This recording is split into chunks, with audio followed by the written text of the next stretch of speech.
and gave written and oral submissions which the court are now considering. Consequently, it's entirely possible that the declarations of incompatibility relied on by the Secretary of State to lay the remedial order will be quashed. The case is very much live, and this is very important because under Section 10 of the Human Rights Act, a government only has the authority to use a remedial order unless and until all appeals in relation to declarations of incompatibility have been determined or abandoned. This test is not met. And if the government decides to push ahead with its remedial order, not only will it be acting ultra vires, it will set a terrible precedent which will mean that future governments may use remedial orders in ways that they were never intended to use. To avoid this, all the government needs to do is to commit to not pushing its remedial order to a vote until the Supreme Court has finally ruled. Will the Secretary of State make that commitment? Very well done. Secretary of State. Well, I'm grateful to the honourable gentleman for the point that he has raised, but I would say to him that the argument he puts is not correct.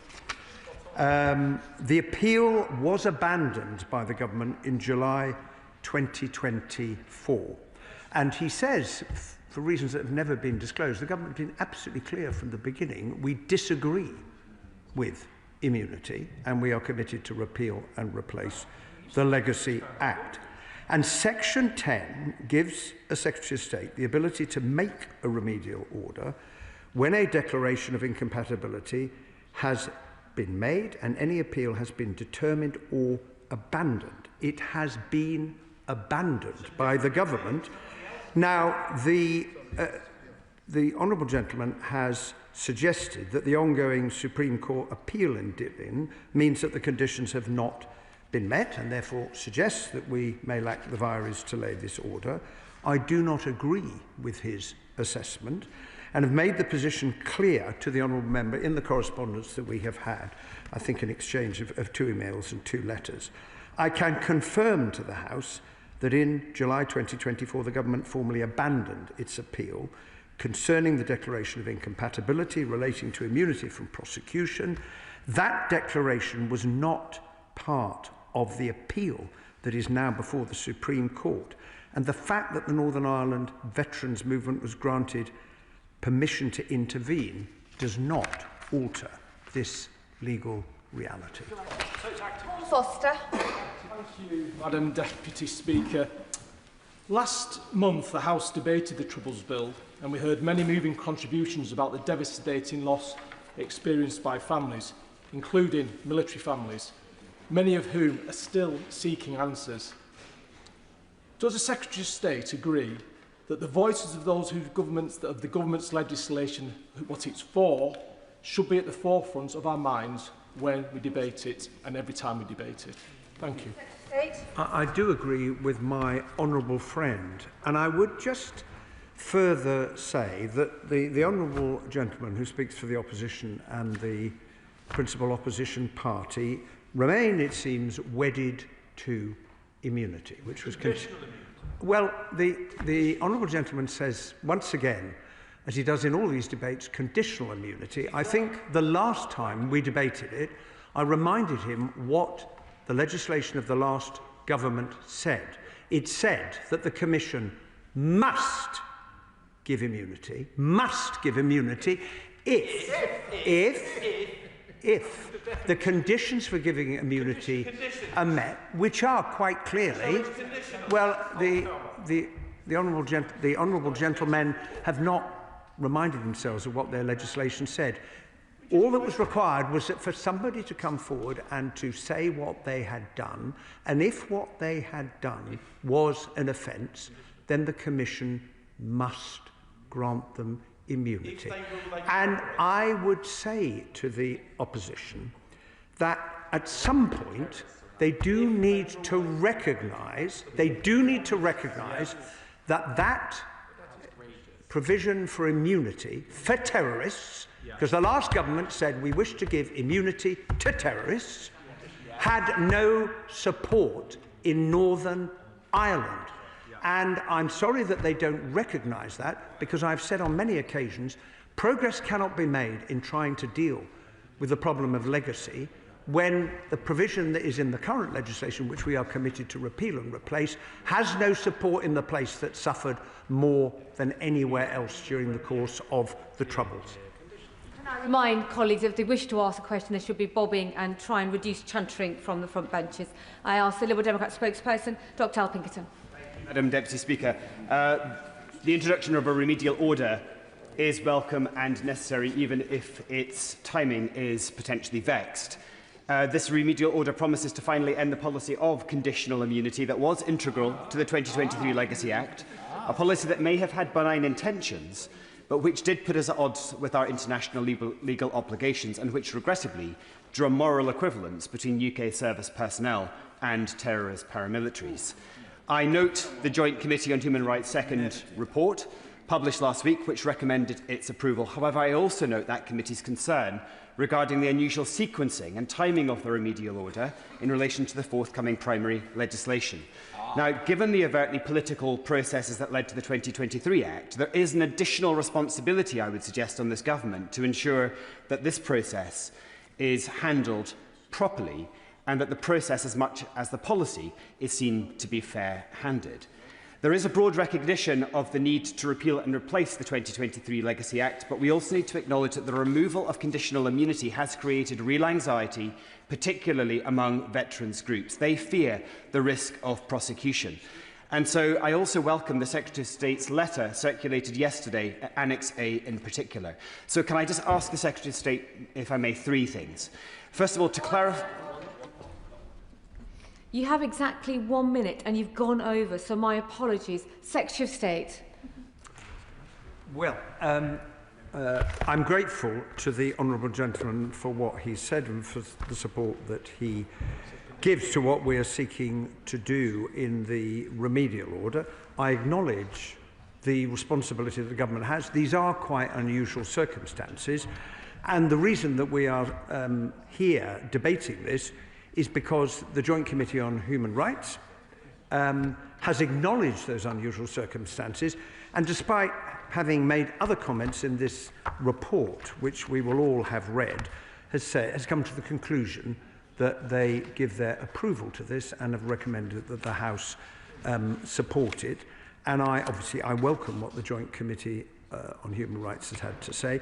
I would also point out one other thing. The government, and I'll acknowledge this, did take a bit of time between the JCHR report on the 28th of February and producing the revised draft remedial order on the 14th of October. I just wish to inform the House, Madam Deputy Speaker, that the reason for that is that we had listened to the representations that have been made, particularly from the other side of the House, on the subject of interim custody orders in respect of sections 46 and 47, and in relation to the Supreme Court judgment in 2020. We reflected on that, and we found what we think is an alternative way of achieving the same objective, and that is to be found in clauses 89 and 90 of the Troubles Bill that is currently before the House. And I would simply point out that the last government tried for 2.5 years to find a way of dealing with the Supreme Court judgment in the Adams case, was not able to do so, eventually accepted. The amendments moved in the other place that became sections 46 and 47, but it was acknowledging the arguments that have been made that led the government, to amend the remedial order, which we then put before the House on the 14th of October. Deputy Speaker, as a member of the Joint Committee on Human Rights, we published our second report on the Northern Ireland Remedial Order on 9th of December. The standing orders of both houses require the JCHR to scrutinise all remedial orders. The committee concluded that the virus of the order was satisfied and that all statutory requirements were fulfilled. However, the committee also felt that the circumstances were that it was only appropriate because the government gave compelling reasons about why this would have to come forward in this way while a bill was progressing through the House and there was a Supreme Court case ongoing. Does the Secretary agree with me that, that although the circumstances and the timing are not ideal, this is the best way forward?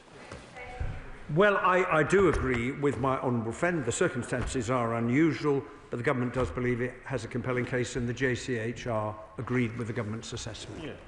Father of the House. There's been a lot of very complex legal arguments alluded to today, but I think what the public are concerned, what I'm concerned about, is the state of mind of our veterans, some of them quite elderly, who only sought to serve their country decades ago. So the Secretary of State is a very moderate, clever, reasonable person. Given that there's really, in reality, no chance of a successful prosecution, and people would be horrified if there was a prosecution, what comfort can the Secretary of State now give to our veterans?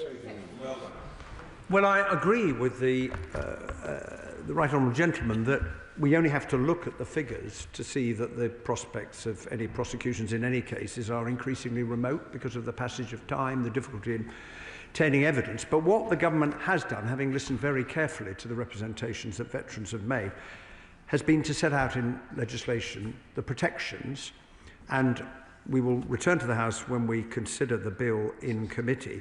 Protection from repeated investigation, the right to stay at home, to seek anonymity, protection in old age, protection from cold calling, and the right to be heard. And I hope that when veterans get a chance to see precisely how they're going to work, the fact that they are contained in the legislation, they will reassured that the government is looking out for their interests. Member Adam Jogi. Madam Deputy Speaker, it's always important for Northern Ireland to be discussed on the floor of this House. We are, after all, one United Kingdom, so I thank the Shadow Secretary of State for putting the question to us. But we must never forget the people of Northern Ireland. So can I ask my honourable friend what recent engagement he's had with victims, survivors and other organisations representing them as part of his work to address the legacy of the past?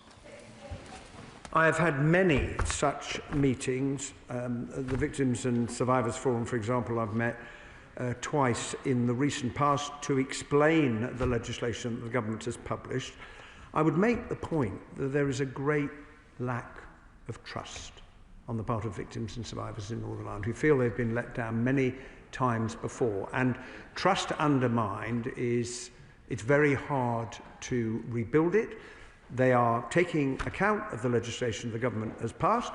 It won't surprise the House if I say I believe it does provide a foundation for moving forward. But it's really, really important, as my honourable friend has said, that their voice is heard and heard loudly. Stuart Anderson.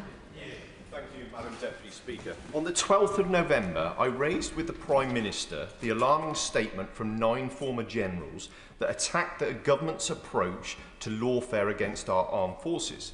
They said it would erode trust in the justice system and it was a threat to national security.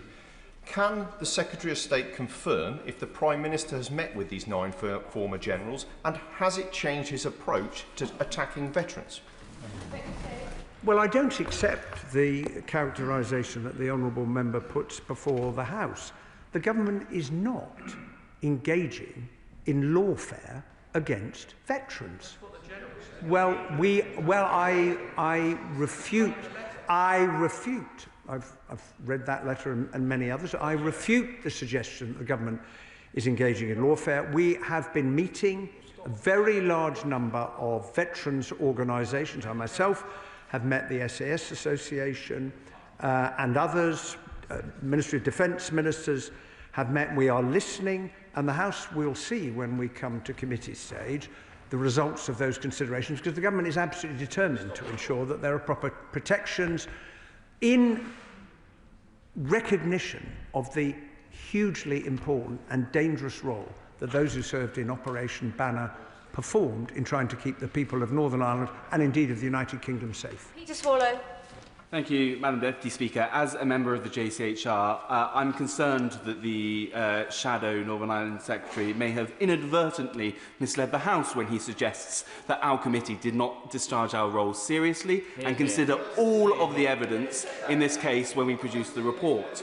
The report which we produced recommended that this remedial order be made in no small part because of the incredible sensitivity around anything to do with the Northern Ireland Troubles and the need to make sure that we are building bridges across communities, and in no small part too, may I say, Madam Deputy Speaker, because of the seriousness with which the committee feels the Secretary of State takes this issue.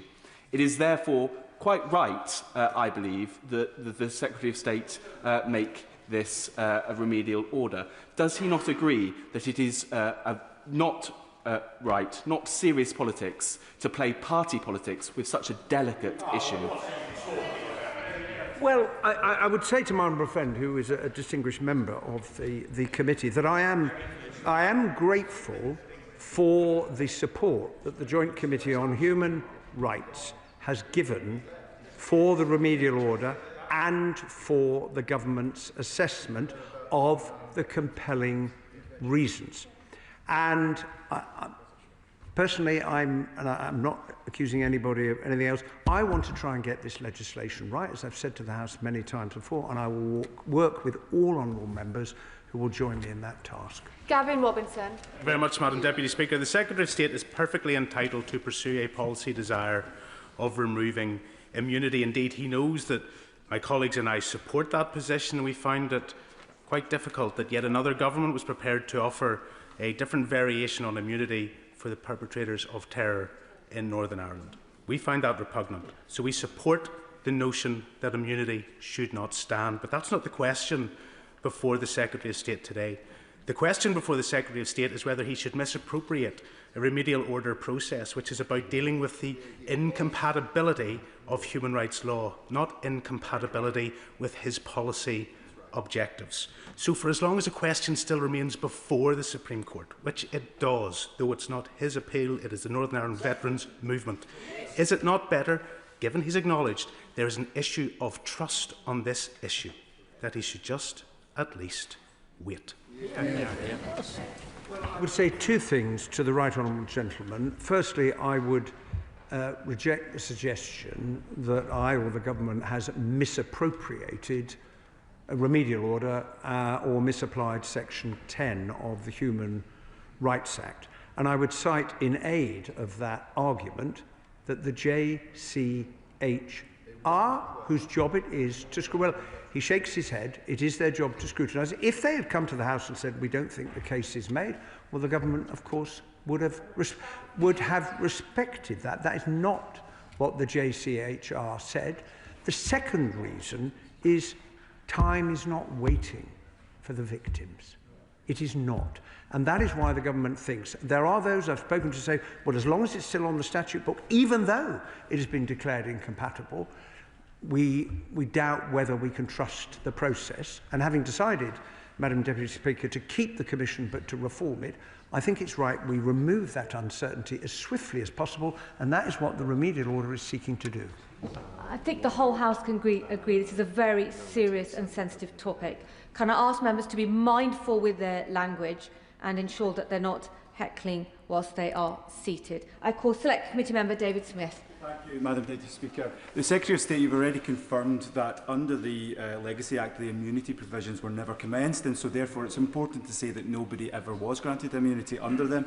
But sticking with the subject of immunity, the three Veterans Commissioners for Northern Ireland, Scotland and Wales have all said they do not call for immunity under the law, but fairness under it.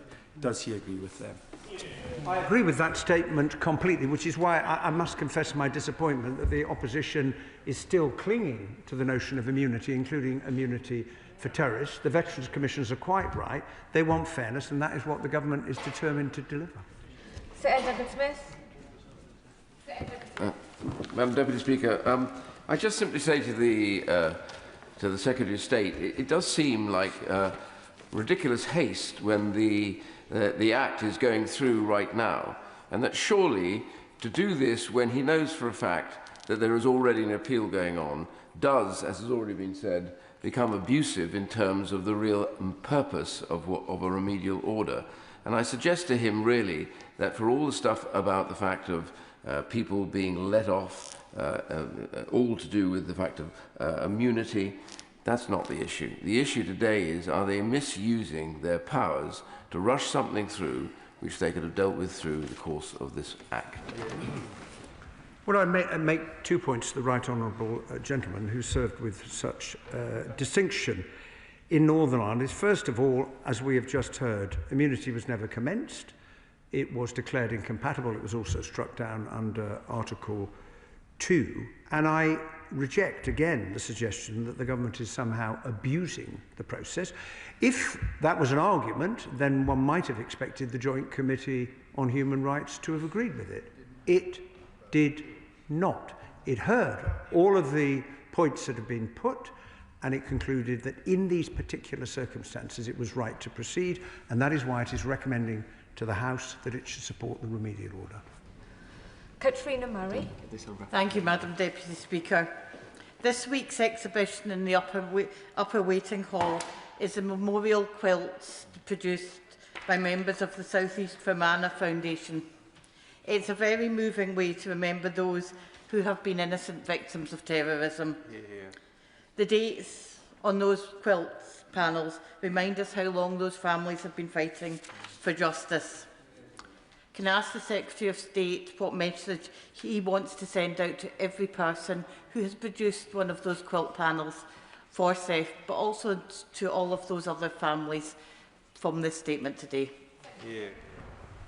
Well, I met on Monday night with the families who'd come over for the unveiling of the quilts. Could I say to all members of the House, if you haven't had a chance to go up to the upper waiting hall to look at them, I would urge you to do so, because the story they tell is profoundly moving, but is a reminder of the continuing search for justice that so many people in Northern Ireland have got.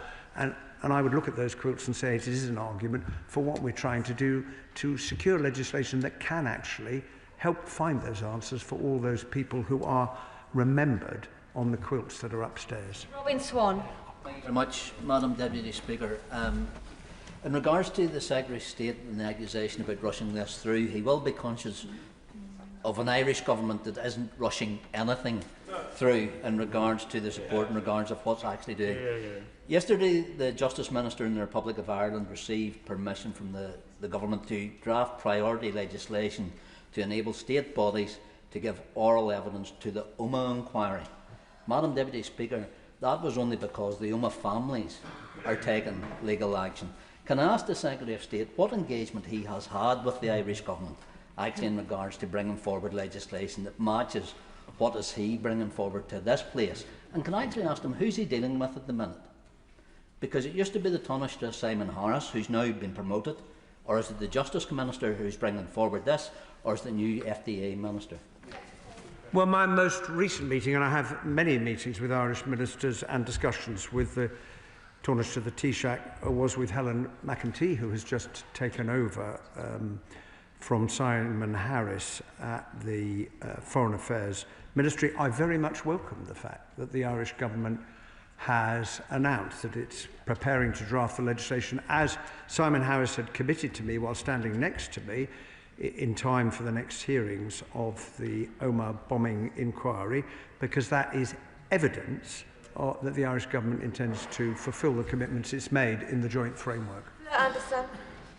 Thank you, Madam Deputy Speaker. I'd like to commend the Secretary of State for the care he's taking to be as fast as possible for those victims, survivors and veterans' families who need to hear answers, but the care that he's taking to make sure this is legally correct. And I would echo the comments about the South East Fermanagh Foundation quilt in Parliament today, which reminds us of the need to get those answers for families. And can the Secretary of State confirm that he's concerned as I am that the opposition are just interested in making political points rather than really building peace, which is what we need to do together as members of the House? And would he confirm that the remedial order removes what would have been immunity for terrorists? Well, I would say to my honourable friend, I think all members of the House have a shared commitment to trying to ensure that the peace that Northern Ireland has enjoyed since the signing of the Good Friday Agreement is maintained. All of us do. We have a difference of view about in some respects, about the right way of seeking to do that. And I am always willing to be challenged on the arguments that I put on behalf of the government and to challenge the arguments that I hear from the opposition front benches. In the end, we know that we have to deal with this because the last bit of legislation failed to achieve, as someone said earlier, whatever its intentions, failed to achieve its purpose. It did not command support in Northern Ireland, and that is why we have to make progress. Sir Julian Lewis. May I just ask the Secretary of State to clarify whether his earlier remarks mean what I think they mean, which is that even if it had not been for the guidance of the Joint Committee on Human Rights, the government would anyway wanted to have repealed the legislation of the Legacy Act. It's a political decision, and given that he said that he did not believe that there would be convictions at the end of this process, does that not mean that there will be several, if not many, trials? And if no one is convicted at the end of the process, how does that help anyone? And how does it avoid just torturing the people who are put through the trial? Very good. Well, if I may just correct what I think was the interpretation that the Right Honourable Member was putting on what I had said. I made it quite clear a moment ago. Had the Joint Committee on Human Rights reached a different conclusion about the appropriateness of the remedial order, the government would of course respect it. I also made clear in my earlier comments, this government came into office committed to get rid of immunity. We've been quite clear about that from the start, and the remedial order will seek to give effect to that. If one looks at the figures, we've discussed prosecutions of veterans. There has been one successful prosecution of a veteran since the signing of the Good Friday Agreement. One. And the point I was making is, if you look at the figures, well, there are currently 9 live cases before the courts relating to the Troubles. 7 of them relate to paramilitaries, 6 of those relate to the provisional IRA. And I've heard the argument from those benches opposite, oh, well, none of the paramilitaries are getting prosecuted. That is not the case. It's really important that we have these debates on the basis of facts. Jim Allister. The Secretary of State doesn't need me to tell him that he and the government are struggling to command veteran support for his bill. Could I therefore ask him, in order to address that deficit of support, should he not consider an amendment to Clause 3 to have the Veterans Commissioner for Northern Ireland serve on the Legacy Commission? Wouldn't that be a token of making good on the Secretary of State's affirmation that this is about capturing the confidence of veterans and not pursuing lawfare against them? Well, as I've already indicated, I reject the suggestion that the government is in any way engaging in lawfare against veterans, in the same way that I reject any suggestion there are such things as politically motivated or vexatious prosecutions. Well, the honourable gentleman says from a sedentary position, oh, come on. I've heard those words from opposition members in previous debates on these questions. There will no doubt be a number of amendments and suggestions made when we come to detailed consideration of the bill, and we will consider them at the time. Sir Geoffrey Cox. Thank you, Madam Deputy Speaker. I wonder if the Secretary of State can assist me with this problem. The Supreme Court is at the moment seized of the issue as to the lawfulness of the declaration of incompatibility. The fact that the government has withdrawn its appeal does not prevent the Supreme Court from ruling on it. Let us suppose the Supreme Court rules that the declaration of incompatibility is void. Suppose that would mean, therefore, that that legal position is that the declaration of incompatibility would be void. And therefore the basis on which the order that the Secretary of State is proceeding on would be removed. Surely it would be prudent to wait to see if the Supreme Court rules on it, because otherwise what will be doing is proceeding with an unlawful order. I wonder if the Secretary... I mean, I'm asking in the spirit of genuine curiosity and inquiry, not political partisanship. If this is going to bring this entire process into disrepute, if what he's doing is in fact acting upon an unlawful basis. Well, once again, I would say I don't accept that the government is acting on an unlawful basis. Given the honourable gentleman's distinguished legal credentials and experience, I would say to him, I note that he encourages me to speculate on a potential, well, he does, on a potential outcome. The government has to deal with the position as we find it. I've already set out to the House why the government is absolutely clear in its view that because the appeal was withdrawn, we are able to make use of Section 10 of the Human Rights Act in order to remove conditional immunity. Sarah Poaching. Thank you, Madam Deputy Speaker. Yesterday, Air Chief Marshal Sir Richard Knighton highlighted the need to recruit people into our armed forces in order to protect this nation. My question to the Secretary of State is, how does he expect to do that when those that served gallantly in Northern Ireland face prosecution? Why would young men and women join our armed forces with the risk of that happening to them? What message does that send to those young people? I would say to the honourable member, I meet many young people in my constituency and other duties who are very keen to come and serve the nation in the armed forces. I am not aware of any figures that suggest that there has been a decline in recruitment. If she's seen them, perhaps she could draw them to my attention, because trying to get dealing with the past right should not affect the willingness, particularly the threats that we face in the modern world, from encouraging young people and others to come forward and serve the nation as people have done over the centuries. Dr. Andrew Morrison. Madam Deputy Speaker, the Secretary of State has spoken of additional protections in his legislation. Why does he think that Operation Banner veterans, some of whom I represent, remain unconvinced and remain troubled? And why does he think that the Irish Prime Minister believes that there are no additional protections? And whilst he's about it, can he do something to reassure veterans who are feeling very unhappy with this, perhaps along the lines of saying categorically that no former terrorists or members of proscribed organisations will serve on the Legacy Commission? Well, I've already made it clear to the House that those who have engaged in paramilitary activity, as long as I'm in this post, have no intention of appointing them to any of the posts that are contained in the bill.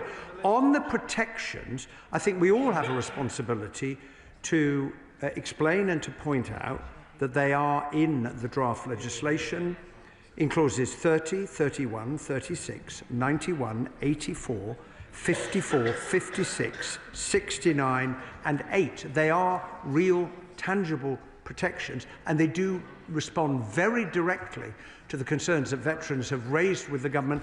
The reason we've introduced them is because of our determination to make sure that veterans are treated properly. Alex Easton.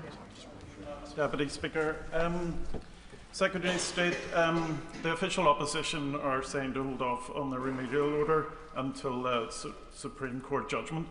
Have you actually sought any legal advice on this, and can you share it with the House? Not you. The word "you" is not appropriate, so if he wants to rephrase and quickly get to his point. Has the Secretary of State sought any legal advice on the issue, and can he share it with the House? And can he also give us an update on the Irish Government in terms of making sure that the Irish Government produce all legal papers on their role on the IRA and the involvement of the Garda Síochána? Well, as the honourable gentleman will be well aware, there is a long-standing tradition that the government does not reveal the legal advice it receives. All governments receive legal advice, but we don't share it because that's part of the business of government. I've already made reference to the announcement that the Irish government has made in respect of legislation to enable witnesses to give evidence to the Omagh bombing inquiry, which I welcome. John Cooper. Thank you, Madam Deputy Speaker. Can the Secretary of State confirm whether or not the remedial order will have to be voted on in the other place? Yes, it will be voted on in both houses in the new year. Thank you, Madam Deputy Speaker. Despite what the Secretary of State continues to say in this House, the prosecution of elderly veterans has been vexatious. In the Soldier F trial, the judge agreed with the submissions of the defence that the threshold to prosecute was far from being reached. Political interference brought this matter to court.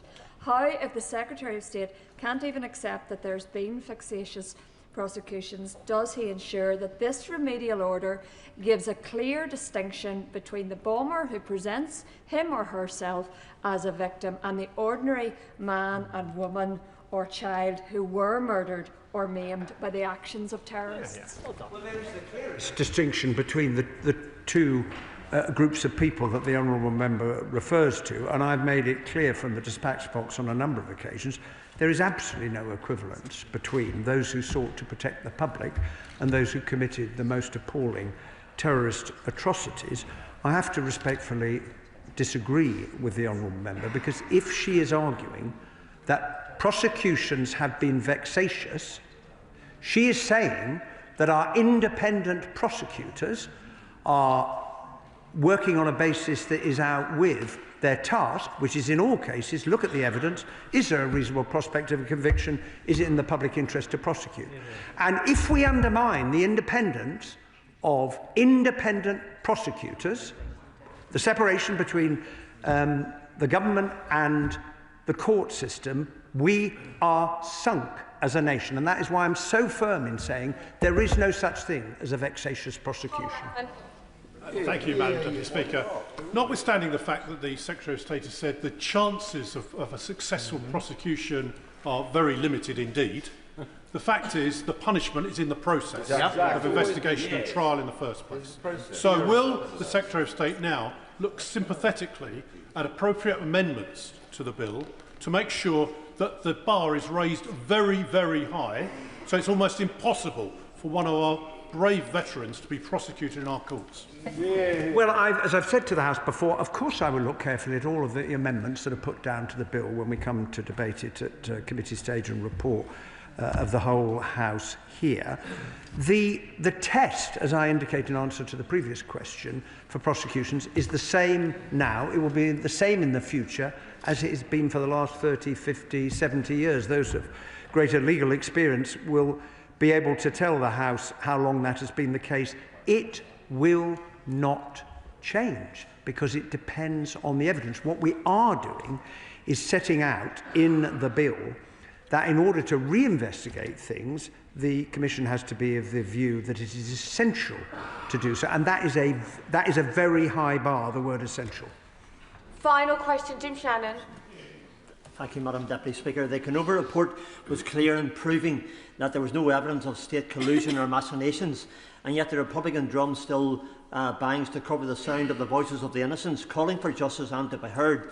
So how will the Secretary of State respond to the lack of protection for the service personnel and the perpetual deliberate focus on them, and look at the 2,057 murders carried out by Republicans and the 1,027 loyalist murders which haven't received any justice at all, and will provide yet another whitewash over the blood of the innocents have been shed, and the impact it still has on all of those families throughout the province? Thank you. Well, I say to the honourable gentleman, for whom I have the greatest respect, I think he and I hope the whole House, share the desire to enable answers to be provided for all those families who are living with the pain of not knowing what happened to their loved ones. The Canova report has made a very important contribution to seeking to uncover the truth. We have drawn on a number of the lessons of Canova in drafting the legislation, including the Victims and Survivors Advisory Panel, because many people said that was one of the great things about the way Canova went about its job. It is in the draft bill that the House will consider again shortly. Point of order, Peter Swallow. Thank you, Madam Deputy Speaker. On a point of order, the point I was trying to raise in my question to the Secretary of State was that on any issue to do with the Northern Irish Troubles, we must tread with appropriate solemnity and seriousness. It was therefore disappointing to be accused of being an idiot by the opposition front bench whilst making this very point. So could I ask what advice would you give me on ensuring that the honourable member for Raleigh and Wickford appropriately apologises, not to me, but to this whole House for lowering the tone of this serious debate? If I had heard any inappropriate language, I would have dealt with it very swiftly and dealt with that member involved, and no inappropriate language should be used in the chamber. And a topic such as this, which is highly charged, emotional and very serious, we need to double down and make sure we're using the most appropriate language. Now, Mr Francois, before you respond, please remember you're also responding to me in the chair. No doubt you will not want to displease me either with any of your response going forward. Mr Francois. Madam Deputy Speaker, I'm too experienced to try and displease you in any way. For clarity, I was responding to the fact that the honourable gentleman had accused, had accused my right honourable friend of saying something which, as Hansard will prove conclusively in the morning, he clearly did not say. So, if he feels that word, and you, Madam Deputy Speaker, was inappropriate, I withdraw it. But I will say I still believe that the honourable gentleman was wrong. I do not wish to prolong the debate, and no doubt that will be seen by most as an apology. We have finished this urgent question. I'll give the front benches a few moments to shuffle over.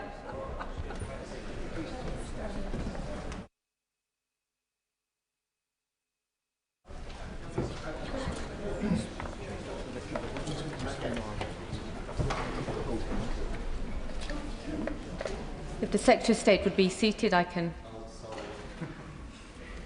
Urgent question, Dr. Caroline Johnson. If the Secretary of State will make a statement on the Pathways Puberty Blockers trial.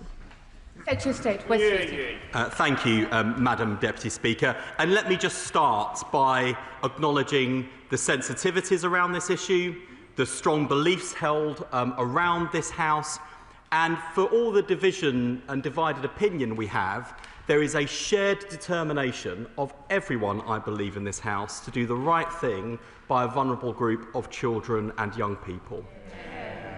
It is for those reasons that I'm taking the course of action that I am. Put simply, that is to follow expert clinical advice and take an evidence-led approach. The CAS review found shocking levels of unprofessionalism, a lack of clinical oversight, and puberty blockers prescribed to children without sufficient evidence that doing so was safe or beneficial to those children and young people. What Dr. Hilary Cass uncovered was a scandal. That is why, on coming to office, I made the temporary ban brought in by my predecessor a permanent ban. Dr. Cass also recommended a thorough study to establish how best to support children and young people suffering gender incongruence. That is the Pathways study. It has 4 main parts, one of which is the clinical trial to study the effects of puberty-suppressing hormones on young people's physical, social and emotional well-being. The other aspects of the Pathways study will track the physical, social and emotional well-being of all young people attending UK NHS gender services. It will look at young people's thinking and brain development, following both those who are and are not taking puberty-suppressing hormones. And it will gather evidence direct from young people, parents and staff about their experiences of living with gender incongruence. The bar for this trial to be approved was extremely high, and oversight will be rigorous. Children cannot consent to being on this trial, so places will require parental consent as well as the assent of young people. And because protecting and promoting the health and well-being of affected young people is our primary concern, there are strict eligibility criteria in place to join the Pathways clinical trial. As such, the number of young people who would expect to qualify for the trial will also be low. Participants must undergo thorough mental and physical assessments and will be followed over a number of years with regular well-being checks. Puberty blockers have also been used to delay puberty in children and young people who start puberty much too early. Use in those cases has been extensively tested and has met strict safety requirements for that use. The study is being led by King's College London and the South London and Maudsley NHS Foundation Trust. It has been carefully checked by independent scientists who advise the National Institute for Health and Care Research and by the Medicines and Healthcare Products Regulatory Agency, and received approval from a research ethics committee. Madam Deputy Speaker, I am treading cautiously in this area because the safety of children must come first. Dr. Caroline Johnson. Thank you, Madam Deputy Speaker. And I first must declare my interest as a consultant paediatrician who has looked after children with gender dysphoria in the past and is likely to do so in the future. And we must remember that there are vulnerable children that we are talking about today. Madam Deputy Speaker, the first and most obvious question is why? Why has this government chosen to fund experiments with puberty blockers on physically healthy children?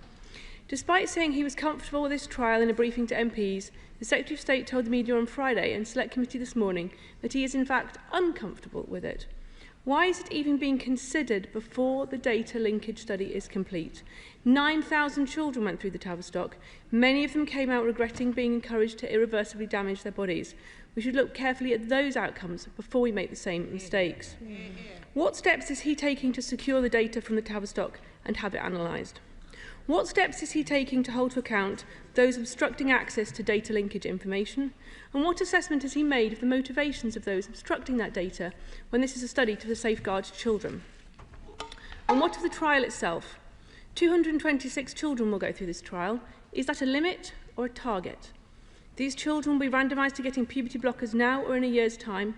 All will be analysed at 2 years. They will still be children. They may only be 11 years old. How can these results demonstrate a meaningful outcome?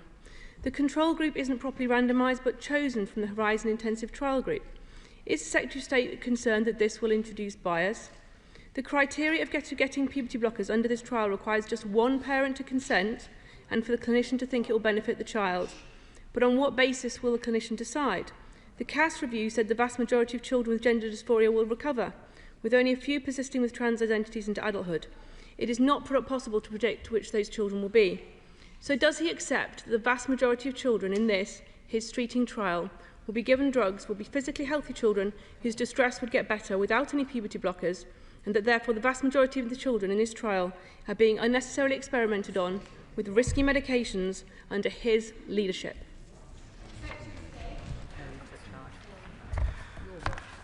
The Shadow Minister asks why, to which there is a simple answer. Why is because it was recommended by Dr. Cass in the Cass review, which was commissioned by my predecessor, Sir Sajid Javid.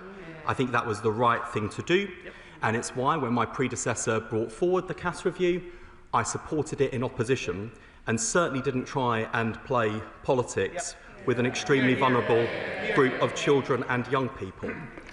In terms of why, I'll tell her why, because under the previous government, those puberty-suppressing hormones were prescribed without proper oversight, supervision or safety, and we didn't hear a peep for years about that fact until Dr. Cass, commissioned by Sir Sajid Javid, who deserves enormous credit for it, did the study that was published, widely supported, with this recommendation. And they may have changed their tune in opposition, but I do remember what the Conservatives said in government when they published the Cass review and supported its recommendations. And I think that is a real shame. She accuses me of inconsistency, so let me be clear, Madam Deputy Speaker. Am I comfortable that this clinical trial has undergone the proper process and ethical approval to ensure the highest standards and supervision? Yes, I'm comfortable about that. Am I uncomfortable about puberty-suppressing hormones for this group of young people, for this particular conditions? Yes, I am, because of risks. It is why I was also uncomfortable when I put in place upheld the temporary ban by my predecessor, but then put in place a permanent ban. The reason I was uncomfortable with that too is because I had to look children and young people in the eye and their parents, who told me in no uncertain terms that that decision was harmful to them, as have many other clinicians who've opposed that decision. And the reason why whatever my discomfort in this extremely sensitive area, I have made this decision is because I am following clinical advice. And because as Health Secretary, it is my responsibility to follow expert advice. And had the Tavistock Clinic faced such challenge and scrutiny a decade ago, we wouldn't be in this mess. The Conservatives were right to commission the Cass review. They were right to accept its recommendations. I accept there is now a difference on this particular recommendation. I would urge members not to walk away from the cross-party consensus we built behind that approach, to build on the work that Dr Cass has done. As for the important questions she raises, there will be 2 groups within the trial, as well as a further control group of children and young people with gender incongruence who do not receive puberty-suppressing hormones. At least 226 participants are required in order to detect a statistically significant difference between the 2 treatment groups. However, this is not a target, and no young person will find themselves on this trial because there is a drive to make sure there is a certain number of young people participating. In order to participate in this trial, it has to have the most robust clinical oversight from clinicians within the service, as well as national oversight and the consent of parents. And it is only where it is deemed that young people would benefit that they will be on this programme. She asked about the data linkage study. That's important. The data linkage study will be undertaken. When the data linkage study is completed, it will not provide us with the same evidence as this clinical trial. That's why Dr Cass made a distinction between this trial and the data linkage study.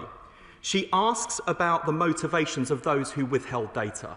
That is an extremely important question. I think it is utterly appalling that anyone in a position of responsibility in the NHS withheld data on a very vulnerable group of children and young people. I also accept that while there were many people in the Tavistock Clinic involved in these services, the fact that Dr Cass found such a lack of rigour, such a lack of standards, such a lack of proper oversight is disgraceful. And it is the clinicians who are well-meaning and ideologically driven that have given me most cause for concern in this whole debacle and have done more harm to children and young people and the trans community than most other people who've taken part in this debate and discussion. Finally, I do appreciate the work that Dr Cass has done. I'm glad that she is in the other place, bringing welcome scrutiny. Were she not supportive of this approach, I may think again. She's given her recommendation. She's given her support. I'm following clinical advice. It is not comfortable, but I do believe it is the right thing to do on balance. Select Committee Member Danny Beales. Thank you, Madam Deputy Speaker. The front bench opposite asks why. Well, why? Because trans people exist and their health needs exist. And as the spokesperson for the government has clearly outlined, an independent review made a series of recommendations. There were clearly failures of healthcare, and a further recommendation was a clinical trial to address this issue. I believe the opposition supported the Cass review, but when it comes to implementing this part of it, suddenly there's collective amnesia on the benches opposite about what Dr Cass recommended. And doesn't the Secretary of State agree that in the absence of a trial, there isn't no access to these drugs? We know that young people are seeking out private provision. They are seeking unregulated providers of these drugs, and therefore a clinical trial is both appropriate and the best and safest way of managing any potential risks. I thank my honourable friend. I have to say that risk he sets out was one of the considerations that I had to weigh up. Firstly, when upholding the temporary ban, then when making the ban permanent. And I do worry that outside of a trial, we may continue to see unsafe or unethical practice, and I think we will be doing a service to medicine in this country, as well as internationally, if we have a high-quality trial with the highest standards of ethics, approvals, oversight and research from some of our country's leading universities and healthcare providers to make sure that for this particular vulnerable group of children and young people, we're taking an evidence-based approach to health and care. Liberal Democrat spokesperson Helen Morgan, you have up to 1 minute. Thank you very much, Madam Deputy Speaker. I would hope that everyone in this House can agree that medical treatment should always follow the evidence on safety and effectiveness. And it's right that expert clinicians are building this evidence base, and therefore right that the government is seeking to run this trial, because it should be led by evidence and not by ideology. So, given that the numbers on the trial are going to be very small, and the waiting list for talking therapies, which is so important for children and their parents, is very, very long, with hundreds of thousands on the waiting list, can the Secretary of State explain how he will increase access to NHS talking therapies so people can get the help that they need and deserve? And in a field with so little research, can he confirm if the Pathways trial is looking at international best practice in order to take learnings from abroad? I'm grateful to the Liberal Democrat spokesperson for her question. I can absolutely assure her that we are doing that wider research, that of course we will take into account high quality international evidence as well as the research we're undertaking domestically. It is so important that we recognise that for many young people with gender incongruence, even if approved, puberty blockers will never be the right medication. And one of the things that I have been most saddened by with the discourse among adults in this debate, many of whom should know better, is that by elevating puberty blockers to the status that they have received in public discourse and debate, there are many young people out there who think that not only is this the gold standard of care, but it is the only care available. And of course, that is not true. NHS England has opened 3 new children and young people's gender services in the North West London and Bristol, with a 4th planned for the East of England in 2026, and we aim to have a service in every region of England in the coming years. These services use a different model with multidisciplinary teams, including mental health support and paediatrics within specialist children's hospitals to provide good clinical care. The new services will increase capacity, reduce waiting times so that patients can be seen sooner and closer to home. And we've also commissioned additional support for young people waiting to be seen through local children and young people's mental health services. Only because I can't see her in any more pain. Preet Gill. Thank you, Madam Deputy Speaker, and can I thank my honourable friend for his leadership. But can I just say, as a former Children's Services Manager, I am concerned that credible safeguarding warnings from clinicians and academics about puberty suppression in children are not actually being heard. So will the Secretary of State meet those experts and review the younger age limit for participation in this trial, given that children as young as 10 are currently set to be involved? I'm really grateful to my honourable friend for her question, and let me reassure her and the House that I am absolutely open to receiving representations and evidence from clinicians involved in the care of children and young people with insight, expertise and data, including those who might be critical of the approach that the trial team is setting out, or indeed critical that the CAS review included this recommendation. The reason why I think that is important is because of the many things that's gone horribly wrong in this area was the silencing of whistleblowers, the silencing of rigorous debate and discussion. Of course, we've got to do that with due care and sensitivity in mind for young people in particular in this vulnerable group, for the wider trans community who feel extremely vulnerable in this country at the moment, including as a result of decisions I have taken as the Health and Social Care Secretary. So we have to consider all of that in the round. But we must make sure at all times we're following the evidence, that we're open to scrutiny and challenge, and that where we're making these finely balanced judgments, that we're doing so with rigorous debate, the testing of the arguments, the testing of the evidence and data. And that's why I do welcome the urgent question in this discussion. Committee Member Joe Robertson. Thank you, Madam Deputy Speaker. The Secretary of State said earlier that there is an extremely high bar to him stepping in and stopping these tests using puberty blockers. What bar could be higher than a government protecting children from being tested on with drugs specifically to stop or alter their sexual development? There is not a unified clinical view on this. It is his choice, He's the Secretary of State. These tests are on him. Look, I certainly don't need to be told what my responsibilities are in relation to this. I always take responsibility for decisions I take. I acknowledge the extent to which he and members of his party are seeking to weaponise this issue and to personalise it. We can just simply refer back. We can just simply refer back to the honourable gentleman's question just now, and we can refer to the reference of the shadow ministers to the Streeting trial. If that is not personalising, I don't know what is. But I'll tell you what. I'll take an evidence-based approach. I have done that on this issue from day one. Had the Conservatives done so, we would never have seen the Tavistock scandal. We would never have seen puberty blockers dished out willy-nilly to children and young people in this vulnerable patient group. I have sought at all times, including when I was sat on those benches, to treat this debate with the care and sensitivity and the humility it deserves, to not be tribal in my interactions. I only wish this Conservative opposition would take the same approach. We're only at the start of this urgent question, so I ask members to reduce the temperature in the chamber. Rachel Taylor. Thank you, Madam Deputy Speaker. And can I thank my right honourable friend for the care and sensitivity he has taken to this subject all along. It's been an undeniably difficult year for transgender people in Britain. I've spoken to young trans people who've been pushed to the brink of suicide by what they hear, that they don't have a right to exist, that they don't deserve rights, that they're legitimate targets for ridicule.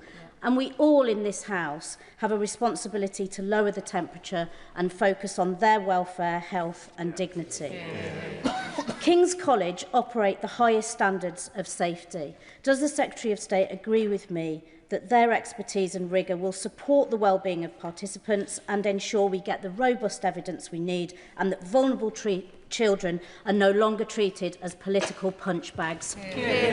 I'm grateful to my honourable friend. She's absolutely right.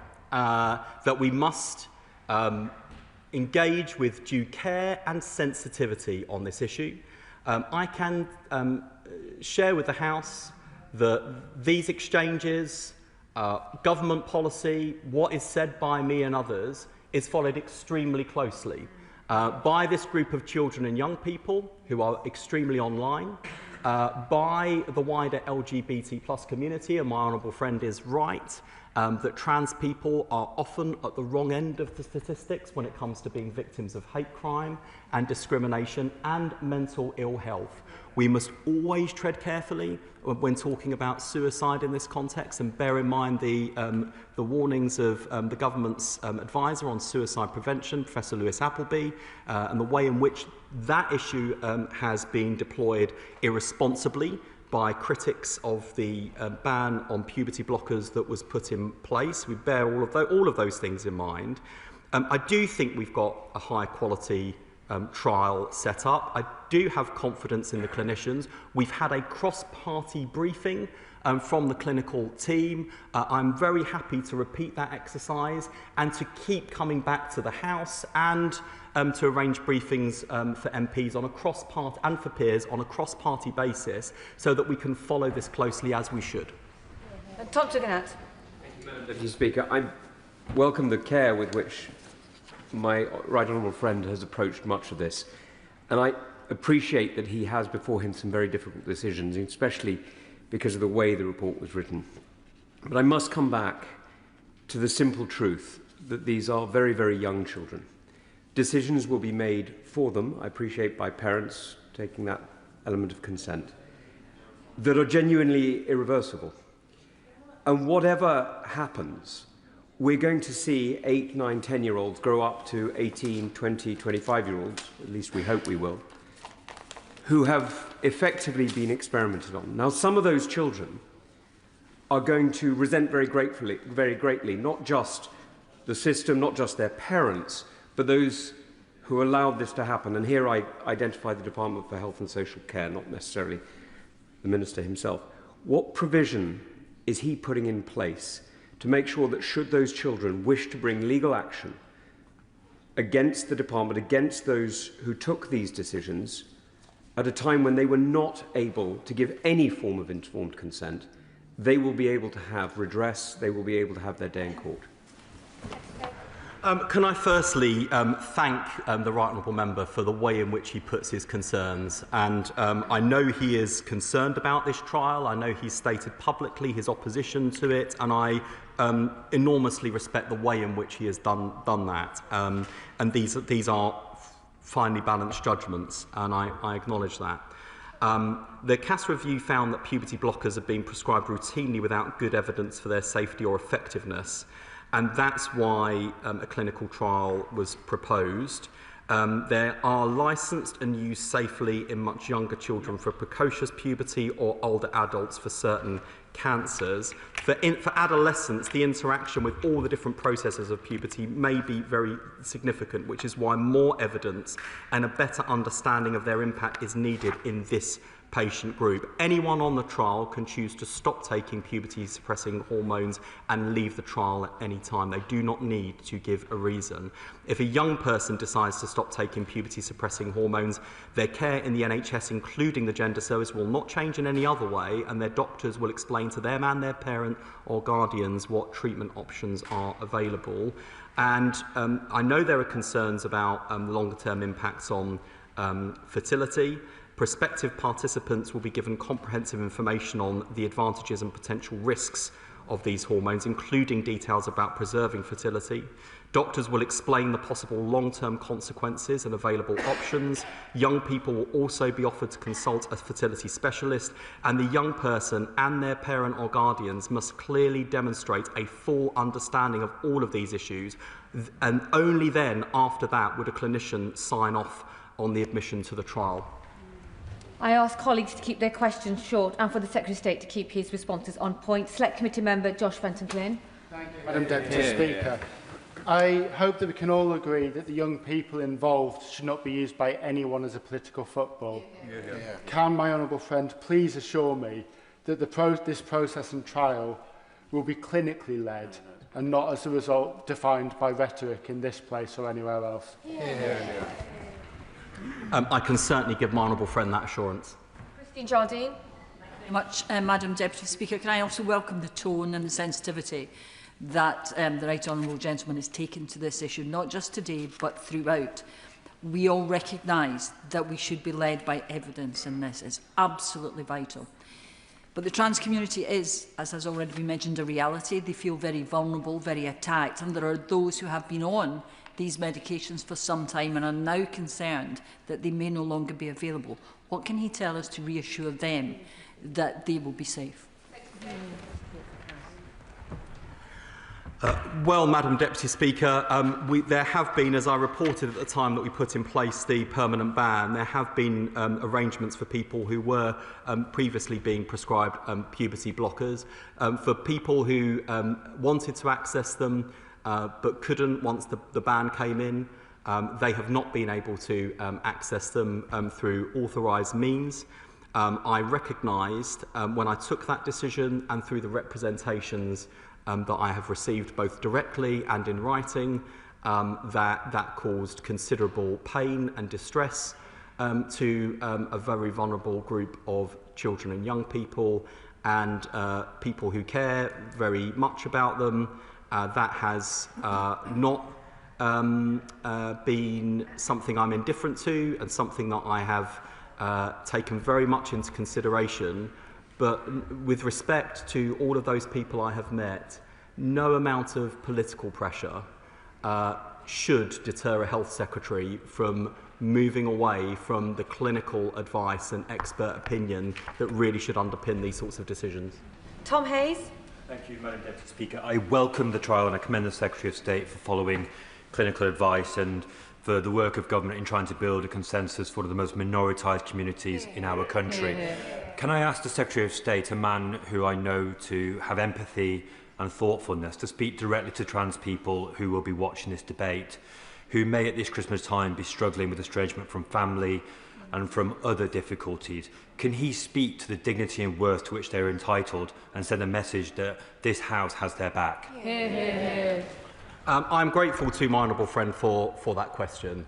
Look, I recognised that the decision I took, literally within days of coming into this office, was received by trans people in particular and the wider LGBT plus community as a negative decision that detrimentally impacted on their rights and identity. That was why it was an uncomfortable decision for me to take. I knew how it would be received, and I had to balance up risk in that decision. I believed it was, and I still believe, by the way, it was the right thing to do for the right reasons, a clinically led decision. And when it comes to the care and health for children and young people in particular, I make no apology for exercising extreme caution.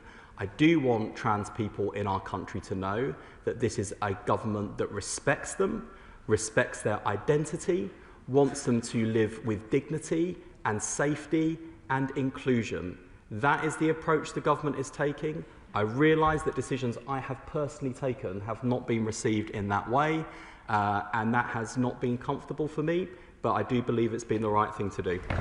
Bernard Jenkins. Thank you, Madam Deputy Speaker. If we were resting this judgment on purely clinical evidence, it would be to tell every child that whatever sex they are is immutable and cannot be changed, and that if they take these puberty blockers, they may well find they have irreversibly changed the course of their lives. How is a child of 10 or 11 going to be capable of making that judgment? And whatever the CAS review says, in the end, it is his judgment. And I remember the COVID inquiry repeatedly saying it was wrong for ministers to hide behind the science. And equally, there is no single clinical advice. Clinicians are as equally divided as the rest of society on this question. We rely on his judgment, and I'm afraid I think he's got it wrong. Well, can I thank the right honourable gentleman for his question and the way in which he puts his criticism too.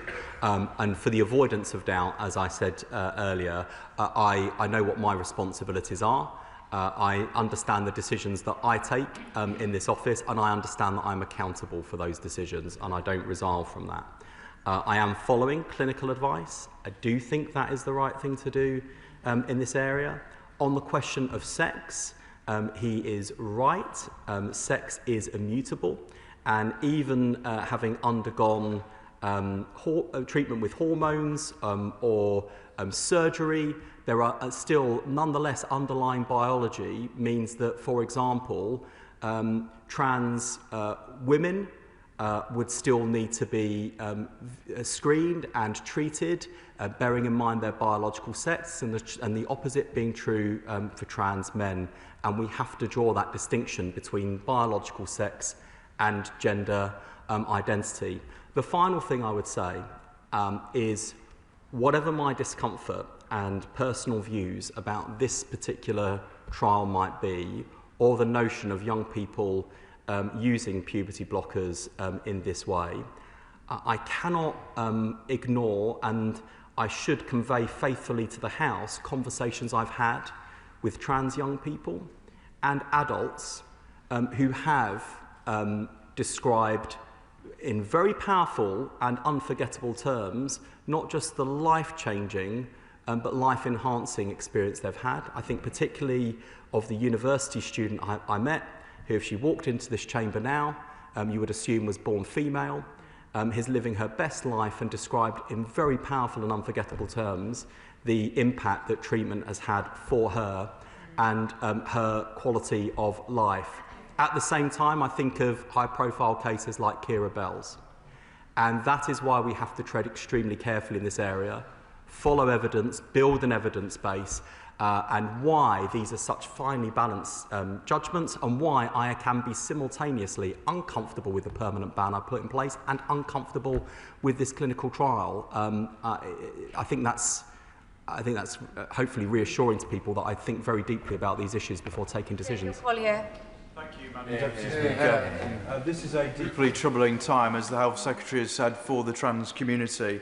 And I've heard that loudly from my trans constituents that have come to surgeries and in my postbag too.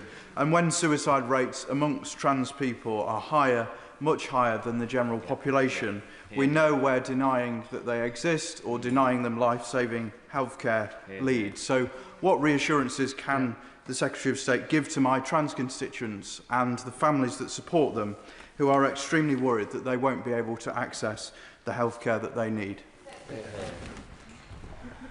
I'm grateful to my honourable friend for his question, and I think the reassurance that we can provide to trans people in our country is that we are committed to making sure they have access to the highest quality and evidence-based healthcare.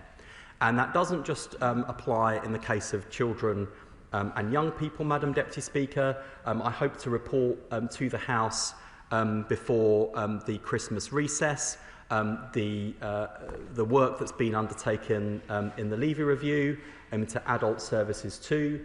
So we are committed to making sure that we provide high quality care to a particular vulnerable group of children and young people. Kirsty Blackman.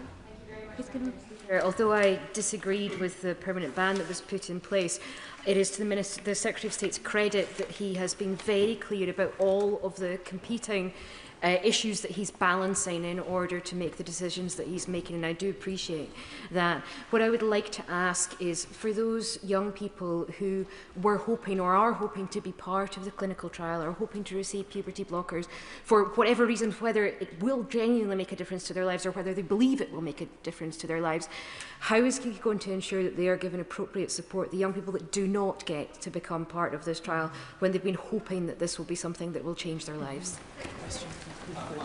Grateful to the honourable member for her question and the way she puts it as a critic of some of the decisions I've taken in this space.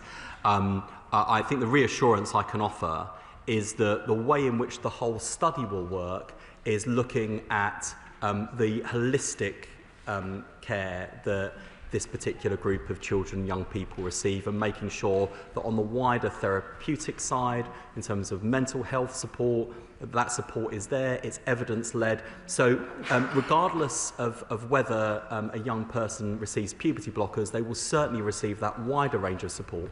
Emily Darlington. Thank you, Madam Deputy Speaker.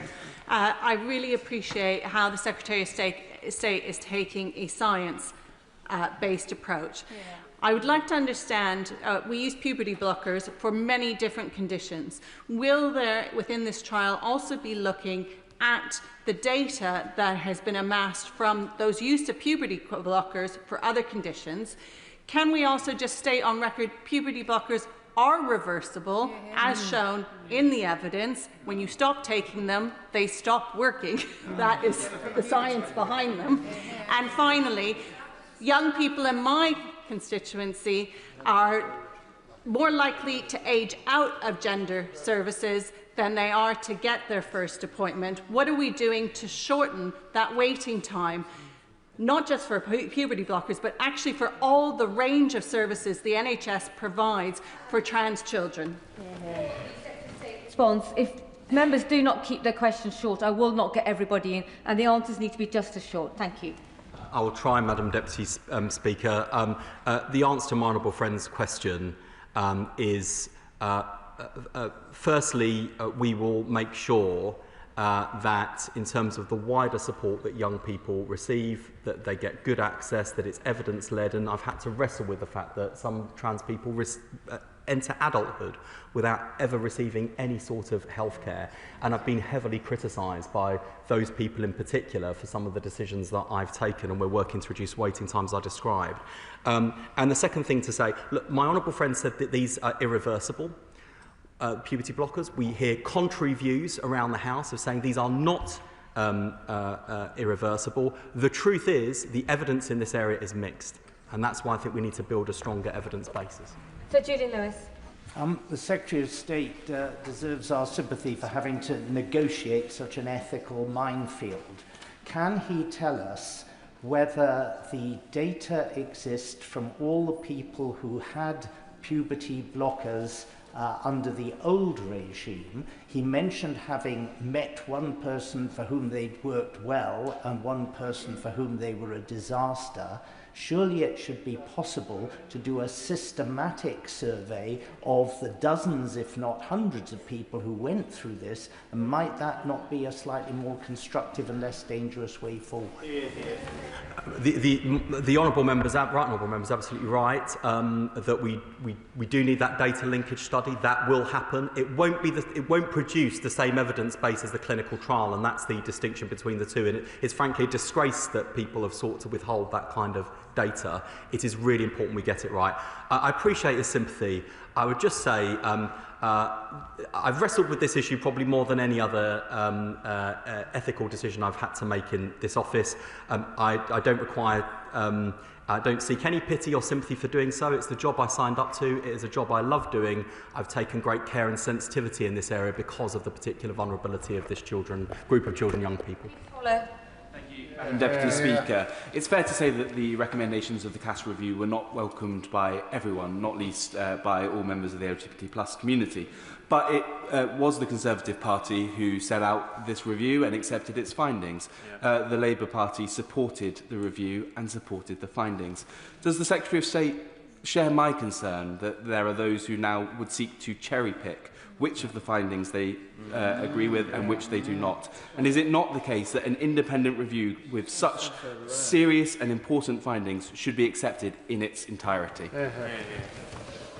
I think when it was published, there was, and I was in this chamber at the time, there was actually an overwhelming consensus in the House. There were some people who criticised and challenged the CAS review at the time, including outside of the House in the LGBT community. I've always supported the CAS review, led by one of our country's best paediatricians. And it is because of that that I'm proceeding in the way that I am, which is the way that Dr. Cass, now Baroness Cass, recommended. And I'll continue to follow the evidence and implement the CAS review comprehensively and fully. Thank you, Madam Deputy Speaker. A survey published today by Transgender Trend shows overwhelming public support for non-intrusive medical approaches for under-16s with gender dysmorphia. The public want this state-sponsored child abuse stopped. So, will the Secretary of State represent the will of the people, stop the trial, and instead introduce statutory legislation to access the evidence data from the 2,000 children and young people already given puberty blockers through the Tavistock scandal? I'll take the honourable member's question in three parts. Firstly, in terms of the opinion polling she mentions, that does show that this country is overwhelmingly a kind country that wants to make sure that trans people and LGBT people more broadly are treated with kindness, compassion and inclusion. Secondly, I do not dismiss the opinion polling that shows a majority against this kind of trial. And so thirdly, I would say the reason I am doing this is because I have to think about this extremely small group of people. I do not know what it is like to walk in their shoes. I have to think very carefully about what's in their best interests, and the best way to do that is to build the evidence base we need to provide high quality healthcare. And I strongly do not agree with her characterisation of this study, which I think is in itself irresponsible. Thank you, Madam Deputy Speaker. Some of the political debate around this subject has really saddened me, not least the way that trans people's reality and experience has been denied. We even have evidence of British trans people from the 4th century. We have that evidence. They've existed forever. So can the Secretary of State confirm that this trial is a real attempt to get a proper evidence base for treatment for young people that is really needed? My honourable friend is absolutely correct. It is about building the right evidence so that we get high quality, safe healthcare for this vulnerable group of children and young people. Afra Brandreth. Thank you, Madam Deputy Speaker. Children struggling with gender dysphoria and their families are trying to find their way through very difficult and often distressing times. We should be helping them, not experimenting on them. So should we not be following the example of other European countries, such as Denmark and Finland, who have shifted their policy towards counselling rather than medical interventions? Assure the honourable member that we are absolutely, as part of this study, as well as part of the rollout of services across the country, focusing on the therapeutic support that she describes. We are implementing the CAS review that recommended this particular trial for this particular purpose, and we will follow the evidence in that respect. Of course, we do look at what other countries are doing, why they are doing it, and what research emerges. Thank you, Madam Deputy Speaker. I have immense respect for my right honourable friend, particularly his commitment to equal access to healthcare. Could he speak a little bit more about the support on mental health for children and young people involved in the trials, those who won't be able to get the trials, and also people who are currently on puberty or receiving puberty blockers, or for whom the ban is causing them immense stress or worse? My honourable friend is absolutely right. Regardless of whether people are receiving this medication, we do need to make sure they receive the right therapeutic support to make sure they have healthy, happy childhoods, and they can understand themselves and the world they're living in and how they relate to it in a way that does not cause them distress or harm. That's my objective in this process. Deputy Speaker. For young people questioning their gender, the Pathways trial is currently the only route allowed for accessing puberty blockers, which are a treatment that can be a vital respite from the anguish of going through puberty in a body that doesn't match your gender before long-term decisions may or may not be made as an adult.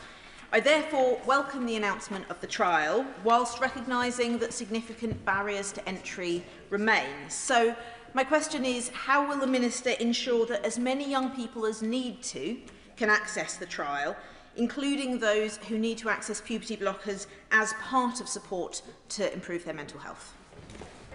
Can I thank the honourable member for her question? I don't doubt her sincerity and integrity on this issue, but I say to her respectfully, when she talks about barriers to entry, those barriers are safety and clinical oversight, as well as parental consent and the assent of the young person. I don't believe those are barriers. I believe those are necessary bars for participation in this trial. Lindsay Farnsworth. Deputy Speaker, may I associate myself with the comments of previous members in relation to the fact that we're talking about humans who deserve to be treated with dignity. Yeah. Madam Deputy Speaker, as a former Crown Prosecutor, I firmly believe that evidence is hugely important, and the CAS review said that there isn't enough evidence at present that puberty blockers are safe. But does the Secretary of State agree with me that the responsible thing for this government to do is not simply to ignore the plight of such young people, but rather to conduct the clinical trial to obtain robust evidence needed to direct policy going forward? Yeah. My honourable friend is absolutely right, and given I also work for a former Crown Prosecutor, I couldn't possibly disagree with her on evidence. Iqbal Mohammed. Thank you, Madam Deputy Speaker. I thank the Secretary of State for his response to the question. One thing we should all agree on, the human rights of all, including trans people, must be protected and delivered by government and supported by us all. The reason we are here today, I believe, is to discuss the risks and the potential adverse consequences of the Pathways trial that is being proposed. The trial compares the timing of treatment initiation rather than using a placebo, and there's no arm that provides psychotherapy as a treatment option without puberty blockers, and there's no arm assessing children who do not receive any of these options. So will the Secretary of State please consider ensuring that all various arms and channels are tested as part of this trial to get a complete picture rather than a partial picture which may be misleading? Can I just firstly thank the honourable member for the way in which he puts his question. And I think it's so important to emphasise that right across this House, there are many people who oppose this trial who do want to see trans people well supported and protected and respect their identities. And I think that's important for everyone to bear in mind. He talks about placebo. I mean, for obvious reasons in this case, a placebo wouldn't be appropriate because it'd be very obvious whether or not a young person was receiving the real medication or the placebo. But the trial design has included a control group and the way in which the trial is established is to help us distinguish between the benefits of receiving or indeed not this particular medication, as well as really close oversight of the impact on development. But he is right that we need to judge these things and look at it through the question of risk. And I think that is what led to Dr. Cass to make her recommendation and why I'm supporting it. Yeah. Thank you, Madam Deputy Speaker, and I welcome the Secretary of State's answers today and his ongoing support for the Cass review. From his previous answers, it's clear that the Secretary of State has seen public opinion, and I wonder if he might be prepared to call an independent clinical review, given that high degree of public concern about the trial. Well, Madam Deputy Speaker, I'm very happy to receive further clinical representations on this issue and to hear from experts on this issue. I hope the public will understand why, on this particular issue, I'm not simply led by opinion polling, and I have to follow the clinical advice and evidence, particularly given the enormous risks that surround these children and young people, including the risks that I carried and weighed on my shoulders and conscience when I denied access to puberty blockers by upholding the temporary ban and then making it permanent. Thank you, Madam Deputy Speaker. It is now on child abuse to give children puberty blockers. This trial will take confused little minds, vulnerable children, and place them on a medical pathway with profound life-altering consequences. Childhood is a time of uncertainty, yet the state is intervening with drugs that many former patients now say they were never even capable of consenting to. How can this government justify experimenting on children rather than prioritising safeguarding, evidence and psychological support? I just say to the honourable member, she's offered a political opinion, not a clinical judgment. And by that logic, we wouldn't have any medicine for children and young people, because we will have never undertaken clinical trials or studies, because we judge that children and young people can't take part in them. And that is objectively not a sensible position.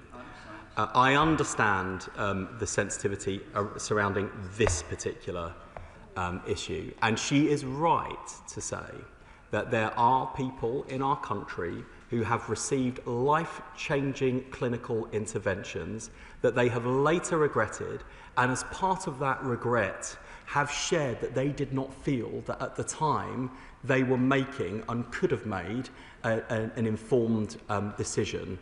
And that is why this trial is set up in such a way that it has such strong clinical oversight locally as well as nationally. It cannot happen without not just the assent of a young person, but the consent of their parent or guardian. Those are important protections and safeguards, and I do not share her characterisation of this trial. Speaker, I support the Pathways clinical trial, but it's clear that many young people presenting with gender incongruence won't be able to access the trial for whatever reason. I'm very concerned about the mental health of those who won't be able to access the clinical trial. What additional support can the Secretary of State provide for those people, particularly around their mental health? Because that is my concern. The study obviously includes a lot of research around wider therapeutic support and interventions, including mental health support, and we're rolling out more clinics and services across the country to bring that care closer to home. Short question, Jim Shannon. First of all, can I thank the Secretary of State for all that he does? He deserves credit. A mother from my constituency phoned me this morning. I'm going to quote her. Why is money being spent on this pathway when my child has been waiting for clinical support for 3 years and the waiting list is so long she may be moved to adult treatment? Why is government prioritising the tiny few over the many? With our children's mental health services at breaking point and parents at their wits' end trying to get their child diagnosed, how does government look in the eyes of the parents with rare diseases whose drugs are not funded by the NHS when government are funding this trial? Thank you.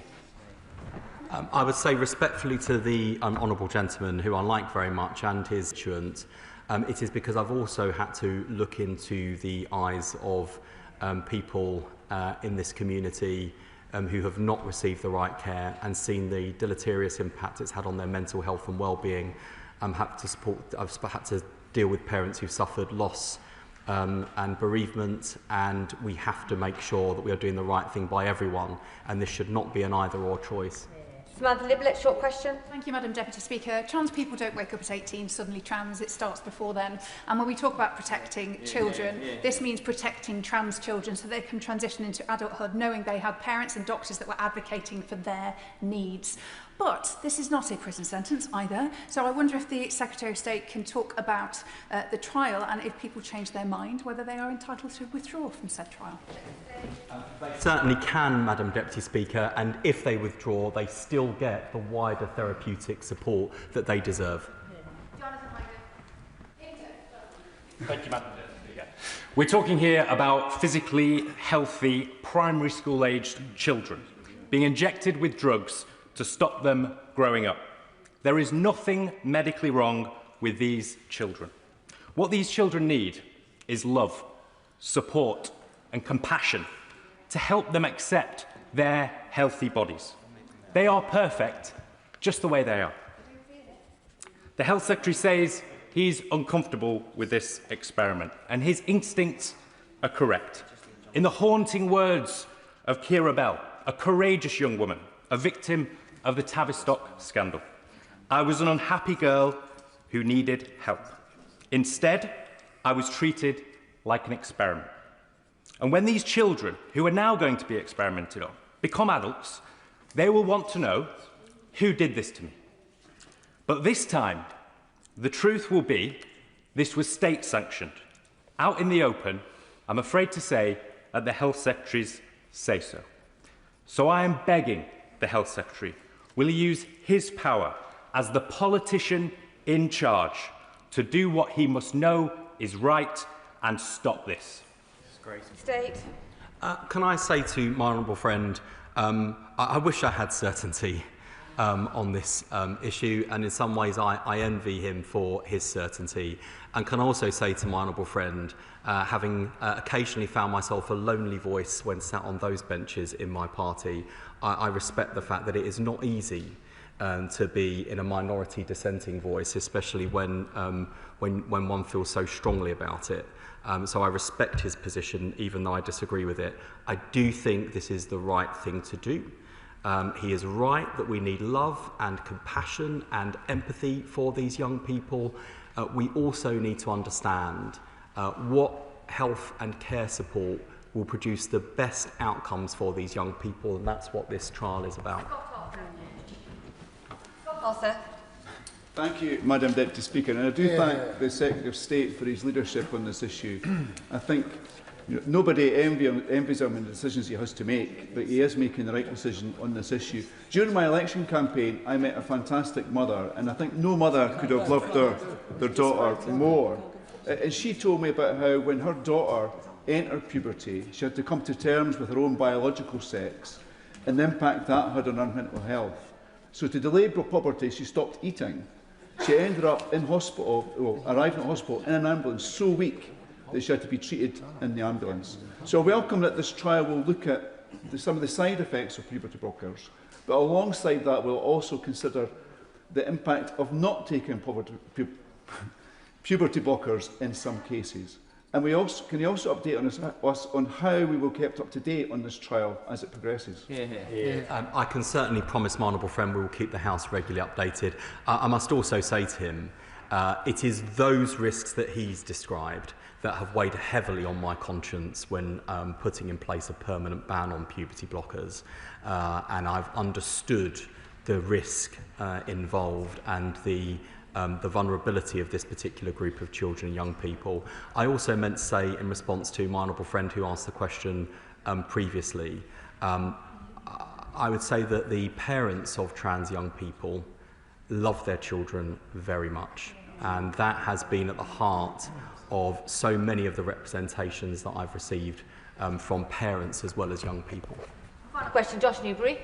Thank you, Madam Deputy Speaker. At its publication, the party opposite welcomed the Cast Review, including the clear recommendation for this trial. 8 years ago, the then leader of the Conservative Party supported self-ID and declared trans women are women.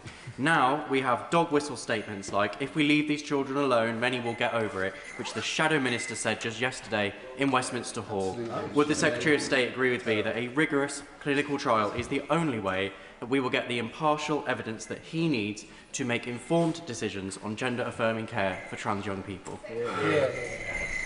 I absolutely agree with my honourable friend that we need a strong evidence base, that we need to conduct these conversations with great care, consideration and compassion, that we need to recognise the vulnerability of this particular group of children and young people and the fear that so many trans people in our country feel about whether this is a country that accepts and respects them. The political climate has changed since we made all the progress we've made on LGBT equality over the last 20 and 30 years. But do I think the character of this country has changed? Do I think we are less inclusive, less respectful, less loving or less caring? Absolutely not. Those are the hallmarks of this country and the British people. We might be having a debate about the efficacy of this trial, but I think the overwhelming majority of people in this House do so in that spirit of wanting trans people to live healthy, happy lives where they feel safe, included and respected in our country. That is the end of the urgent question. I'll give the front benches a few moments to shuffle over as we prepare for the first statement.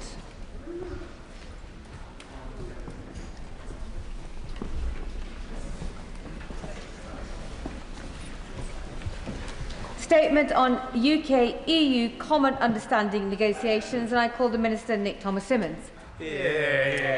Thank you, Madam Deputy Speaker. And with permission, I'd like to make a statement on the Government's strategic partnership with the EU. The Government was elected with a manifesto commitment to reset relations with our European partners, to tear down unnecessary barriers to trade and to cut costs and red tape for British producers and retailers, to increase national security through strong borders and greater cooperation with our closest allies, and indeed to support jobs here in the UK and opportunities abroad. And in May this year, this Government agreed a new strategic partnership with the EU that the Prime Minister announced at the historic UK-EU summit, the first of its kind. It's a landmark deal that is good for bills, good for our borders and good for jobs. And we took this decision, exercising our sovereignty, to strike a deal in the national interest. We had to fix a bad deal passed on to us by the previous government, the first trade deal in history that made it harder to trade. And just as we have done with the US and India, this Labour government is striking deals to bring down bills for British people and open new opportunities for British businesses. Now, Madam Deputy Speaker, since the summit, I've led negotiations with the European Commission to implement the commitments we made. So I'm therefore pleased to inform the House that earlier today, the UK and the European Commission concluded negotiations for the UK's association to Erasmus Plus from 2027. And it will open up world-class opportunities for students, teachers, youth workers, sports sector professionals and communities of all ages in our education, training, sport and youth sectors, both for the professionals that work in those sectors and, crucially, for our young people too. And for students, this means more chances to study, to train, to work, to volunteer abroad, gaining language skills and experience that makes them attractive to employers. For our teachers, youth workers and those who work in the sports sector, it means greater opportunities for professional development. And for our schools, colleges, universities and providers, it means access to networks and partnerships that will drive quality, encourage research links and enhance the reputation of the UK's world-leading education system. And indeed, I was meeting with students at the new City College in Hackney this morning, Madam Deputy Speaker, to see the range of benefits they're going to be, including also playing basketball. Now, as part of Erasmus+, participants can travel to any European Union member state and indeed several countries outside the European Union as well. It will go further than schemes that have come before it, offering a broader scope of activity and a specific focus on unlocking opportunities for all. This is an investment in opportunity for young people from all backgrounds, our workforce and our future, and it will open doors for tens of thousands more young people across the UK, renewing our ties with Europe and beyond. This Labour government has always been clear that we want young people, no matter what their background or where they live in this country, to have access to the best opportunities in life. It's what we consistently delivered and is what we are delivering with this announcement today. And we're pleased that the EU has agreed financial terms that represent a fair balance between the UK's contribution and the benefits this programme offers. The 30% discount in 2027 compared to the default terms in the Trade and Cooperation Agreement is what has paved the way for UK participation in the programme. And we have also agreed, Madam Deputy Speaker, there will be a review of the UK's participation in the programme 10 months after our association, so we can look at the actual data concerning the demand for funding in the UK. And going forward, any continued participation in Erasmus Plus under the next multi-annual financial framework will be informed by that data and our experience of association in 2027. We've always said, Madam Deputy Speaker, we won't sign deals unless they're in the national interest, and in this case, I'm happy to say the agreement passed that test. The government will now work to maximise take-up across all sectors so the benefits of Erasmus Plus association can be fully realised. We'll work closely with institutions and our young people to support this, particularly amongst disadvantaged groups. And a UK national agency will be appointed to administer the programme in due course. In addition, Madam Deputy Speaker, I'm pleased to inform the House that the UK and the European Commission have also concluded exploratory talks on the UK's participation in the EU's internal electricity market. And the details of this will be set out in an exchange of letters that will be published next week between Commissioner Maros Šefčovič and myself. Closer cooperation on electricity will bring real benefits to businesses and consumers across Europe. It will drive down energy costs and protect consumers against volatile fossil fuel markets. It will drive up investment in the North Sea and strengthen energy security. The UK and the EU will now proceed swiftly with negotiations on a UK-EU electricity agreement. But, Madam Deputy Speaker, that is not all. I welcome the clarification from the European Commission today that in practice there should be no carbon border adjustment mechanism costs levied on UK electricity exports, a welcome development that reflects our extensive use of renewables. Negotiations to link our carbon markets are also underway. This will cut costs, it will make it cheaper for UK companies to move to greener energy, and once agreed, it will save UK goods exports from EU CBAM charges on £7 billion worth of UK exports. Negotiations on the food and drink agreement are also underway, which will enable food and agricultural businesses to trade more cheaply and easily by slashing red tape and costly paperwork introduced by the last government, whether it's the £200 businesses currently face for export health certificates on every single shipment, or small businesses choosing not to trade with the EU altogether. And the new agreement that we have will put this right, boosting our exports, cutting costs for importers and bringing down prices on supermarket shelves. The UK and the EU are committed to implementing the commitments of the May 2025 summit in a timely manner. We are working swiftly to conclude negotiations on that food and drink deal and linking our carbon markets, I can tell the House, by the time of the next UK-EU summit in 2026. So across all these areas, The UK is clear, of course. There will be no return to the single market, customs union or freedom of movement. We will agree deals that are in our national interest. This government is exercising our sovereignty to deliver for the British people. So, Madam Deputy Speaker, we are committed to building this new strategic partnership with the European Union. Indeed, I spoke with my counterpart in the Commission, Maros Sefcovic, last week, where we underlined our shared commitment to implementing the common understanding the Prime Minister and the Commission President agreed at the UK-EU summit in May.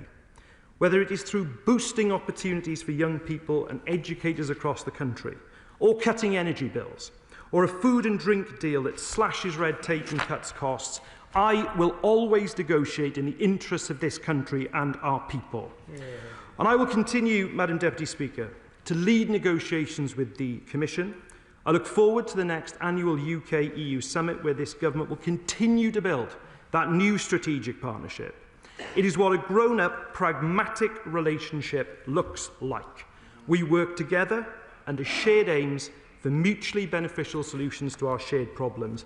That is the approach this government is taking. That is the approach that is delivering results, and I commend this statement to the House. Call the Shadow Minister, Mike Wood. Thank you, Madam Deputy Speaker. We on this side of the House recognise the importance of giving young people educational opportunities, but it is vital that the government benches clearly don't recognise the need for schemes to offer genuine value for money. Now, the UK already had the opportunity to remain a member of Erasmus, but it was precisely because the last government recognised that that scheme did not offer value for money to the taxpayer that we chose not to. And that is why the previous government created the Turing scheme instead. A global programme for young people in the UK that did not require a one-sided blank cheque to be handed over to Brussels.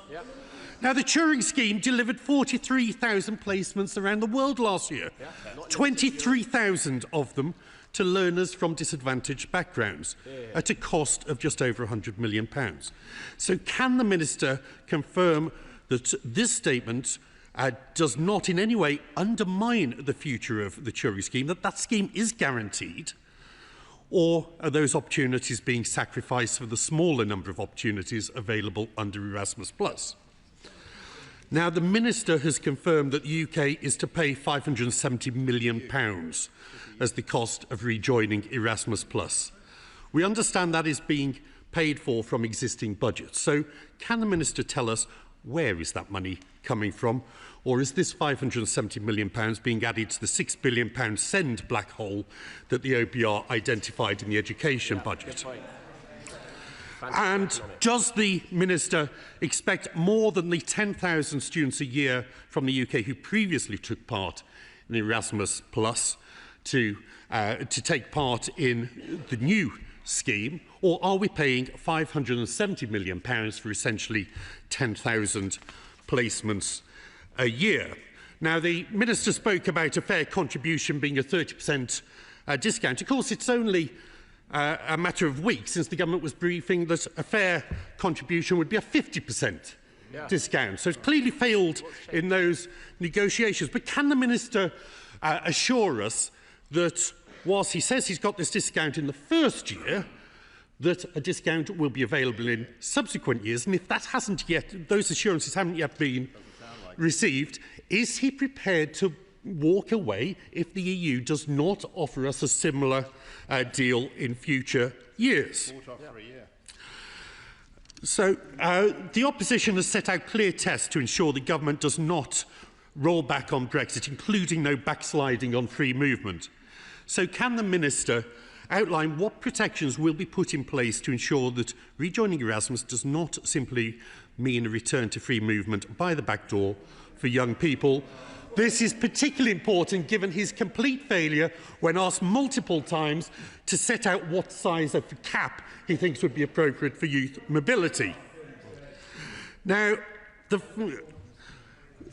rejoining Erasmus is just the latest attempt by the government to undo Brexit by stealth. And this fact became, Madam Deputy Speaker, this fact became clear from the very outset of these negotiations.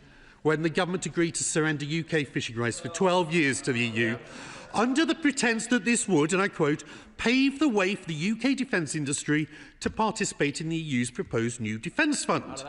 Yes, 6 months later, this deal has collapsed after the EU's extortionate demands for billions of pounds to join the fund, with no guarantee of any return on the investment in the form of procurement. So can the Minister explain to our hard-working fishing industry why they won't be getting their fish back even after this deal has fallen through?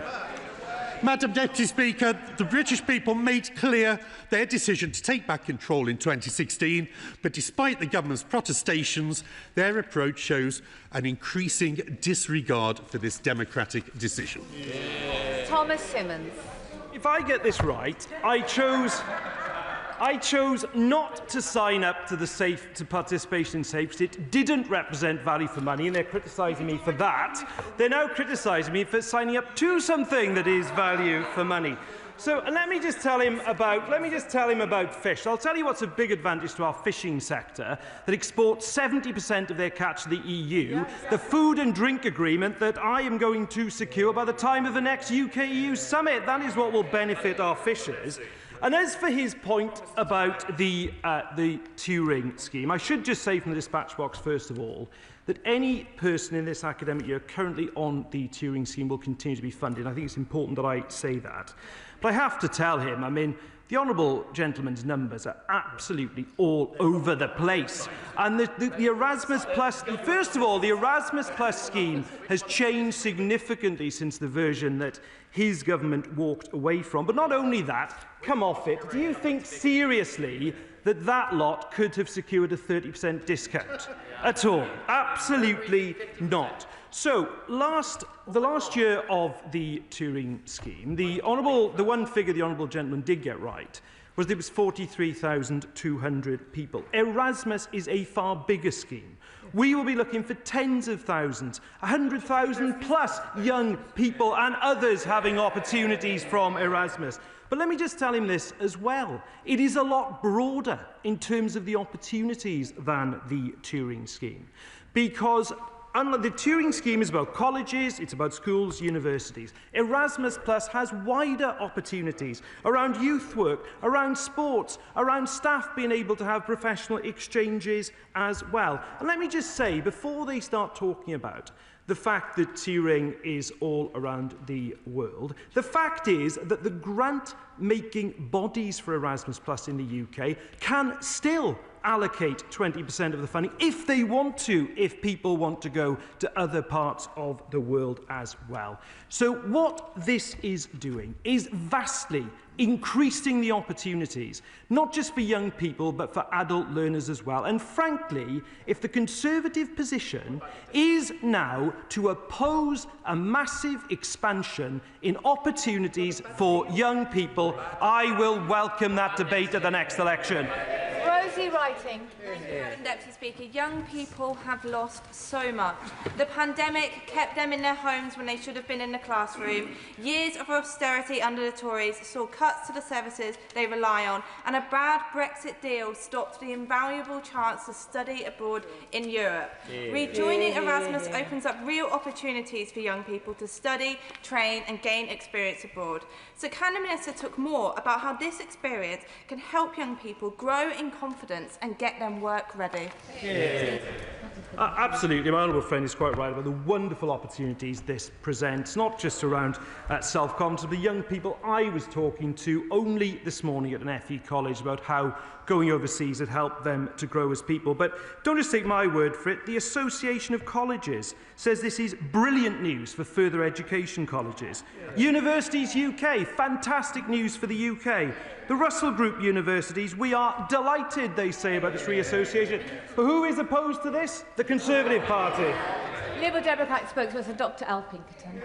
Mr. Speaker, can I thank the Minister for his statement? We welcome his announcement today. As a recovering academic, which is a distinction I think I share with the Minister, I have witnessed firsthand the impact that the exiting the Erasmus scheme had on university student intake. Welcoming students from across the EU into our education institutions and giving our own students the opportunities to study abroad undeniably has strengthened our education system. So after years of campaigning, the Liberal Democrats welcome the news that the UK is finally set to rejoin the Erasmus scheme from 2027. However, and I'm sure the honourable gentleman expected there to be a however, whilst this represents an important first step towards rebuilding a closer relationship with Europe, I urge the Minister to go further and faster. So beyond this fixed-term experience of Erasmus+, will the Government commit to a proper youth mobility scheme for the benefit of the next generation? So can the Minister update the House on what progress has been made in those negotiations? Secondly, can he state how confident that he is that a food, drink and SPS agreement will be agreed by 2026? And how long thereafter will it take to fully implement that scheme? Agri-food and horticultural businesses cannot afford any further delays.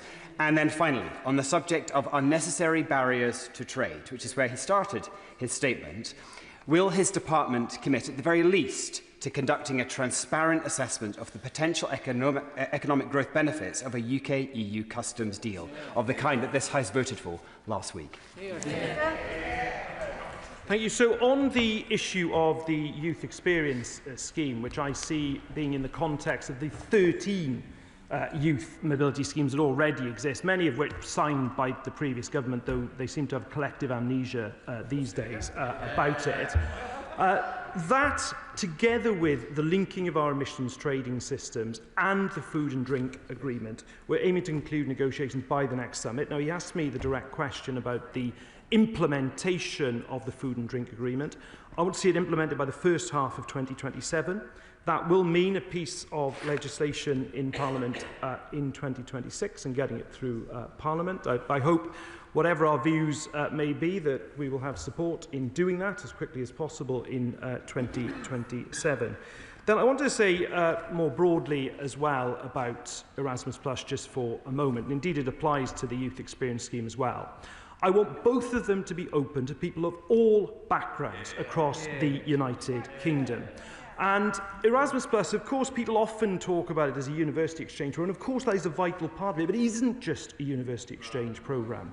It is accessible across the country. I've been looking, for example, at the Welsh Government's Tithe programme, which has done an extremely good job with regard to accessibility, and I think where there are lessons to be learned from that, we will absolutely do it.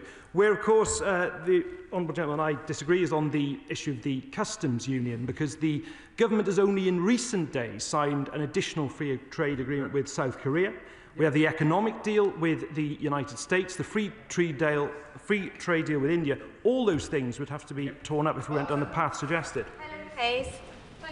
Madam Deputy Speaker, can I warmly welcome the announcement that the UK will rejoin Erasmus+.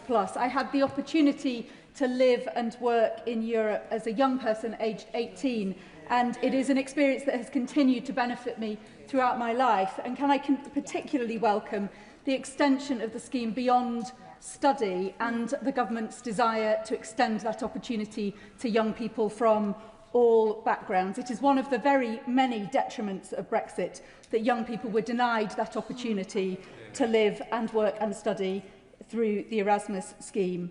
In announcing this very welcome development today, can the Minister confirm that he will now also be turning his attention to some of the other detriments that continue to be experienced, particularly by small and medium-sized businesses in my constituency, as a consequence of being unable now to trade in Europe because of barriers resulting from Brexit? And can he confirm work is ongoing in this area and that all options that are in the national interest will remain on the table?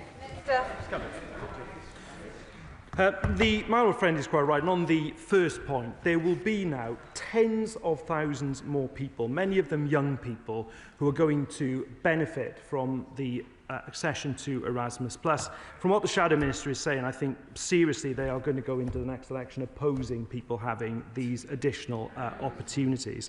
To her second point around reducing trade barriers, 16,000 businesses since Brexit have stopped trading with the EU altogether, and she can be assured that on the food and drink agreement, the work is ongoing to seek to complete those negotiations by the next summit. Select Committee Chair Simon Hall. Well, with his white shirt and red tie, the Minister is doing a very good impression of an early visit from Santa. The announcements that he has made this afternoon are, I think, to be warmly welcomed, and he is to be personally congratulated for the good faith and the patience which he has shown with his, in his conversations with Mara Sekovic and others, and it is clearly paying dividends. Would he agree with me that those of us on this side of the House who last week voted against the idiotic proposal from the Liberal Democrats for a customs union have been proved right and then wrong, because the evolution of the relationship within the guardrails of the existing arrangement are the way to go, preserving those new free trade deals and seeing them extend, whilst encouraging businesses to trade with Europe? Absolutely, and is always the case with the honourable gentleman. He makes sensible, well-informed contributions to this House. I'm very grateful for his kind words and his personal congratulation, which is deeply appreciated. And he is entirely right. There is a set of guardrails that are this government's democratic mandate, not to rejoin the single market customs union or go back to freedom of movement. We are exercising that independent trade policy, and we've seen that in recent days with the deal with South Korea. And within that framework, the announcement today shows that the negotiations are progressing and delivering tangible results for the British people. We have less than 45 minutes for this statement, so questions must be short. Uma Kamaran. Thank you, Madam Deputy Speaker. Can I thank the Minister for his announcement on Erasmus Plus today? It is hugely welcome news in Stratford and Bow for students and my youngest constituents. Before I came to this place, I worked with the Mayor of London calling for an Erasmus scheme. And as a member of the UK-EU Parliamentary Partnership Assembly, we've constantly called for this alongside our European partners. So that students can have the same chances for opportunity that we had, so that they don't suffer the consequences of a Brexit they had no say in. Can the Minister outline the next steps of the UK's participation in this? Minister. I'm grateful to my honourable friend, and I should say thank you as well for the work that she does in the Parliamentary Partnership Assembly, and indeed broadly the work that is done by that group. Clearly, there now needs to be an appointment of a national agency. I'm sure the House will appreciate that's a commercially sensitive matter, but I certainly hope to be doing that very, very soon to make sure that we have all that we need in place to support those who would like to participate from 2027. There will be great opportunities available. I look forward to doing all I can as a Minister to support people into them.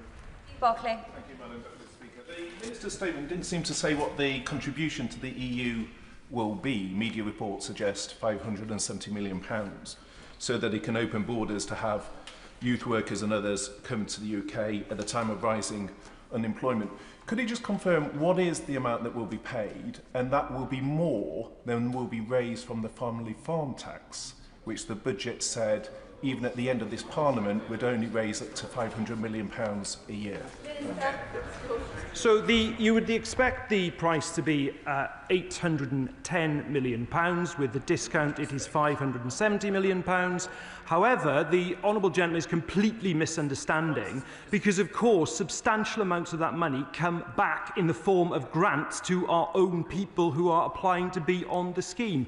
But what I've also done, to his point about value for money, is I've also made sure that this argument around a fair balance is embedded. That is the basis we will continue on.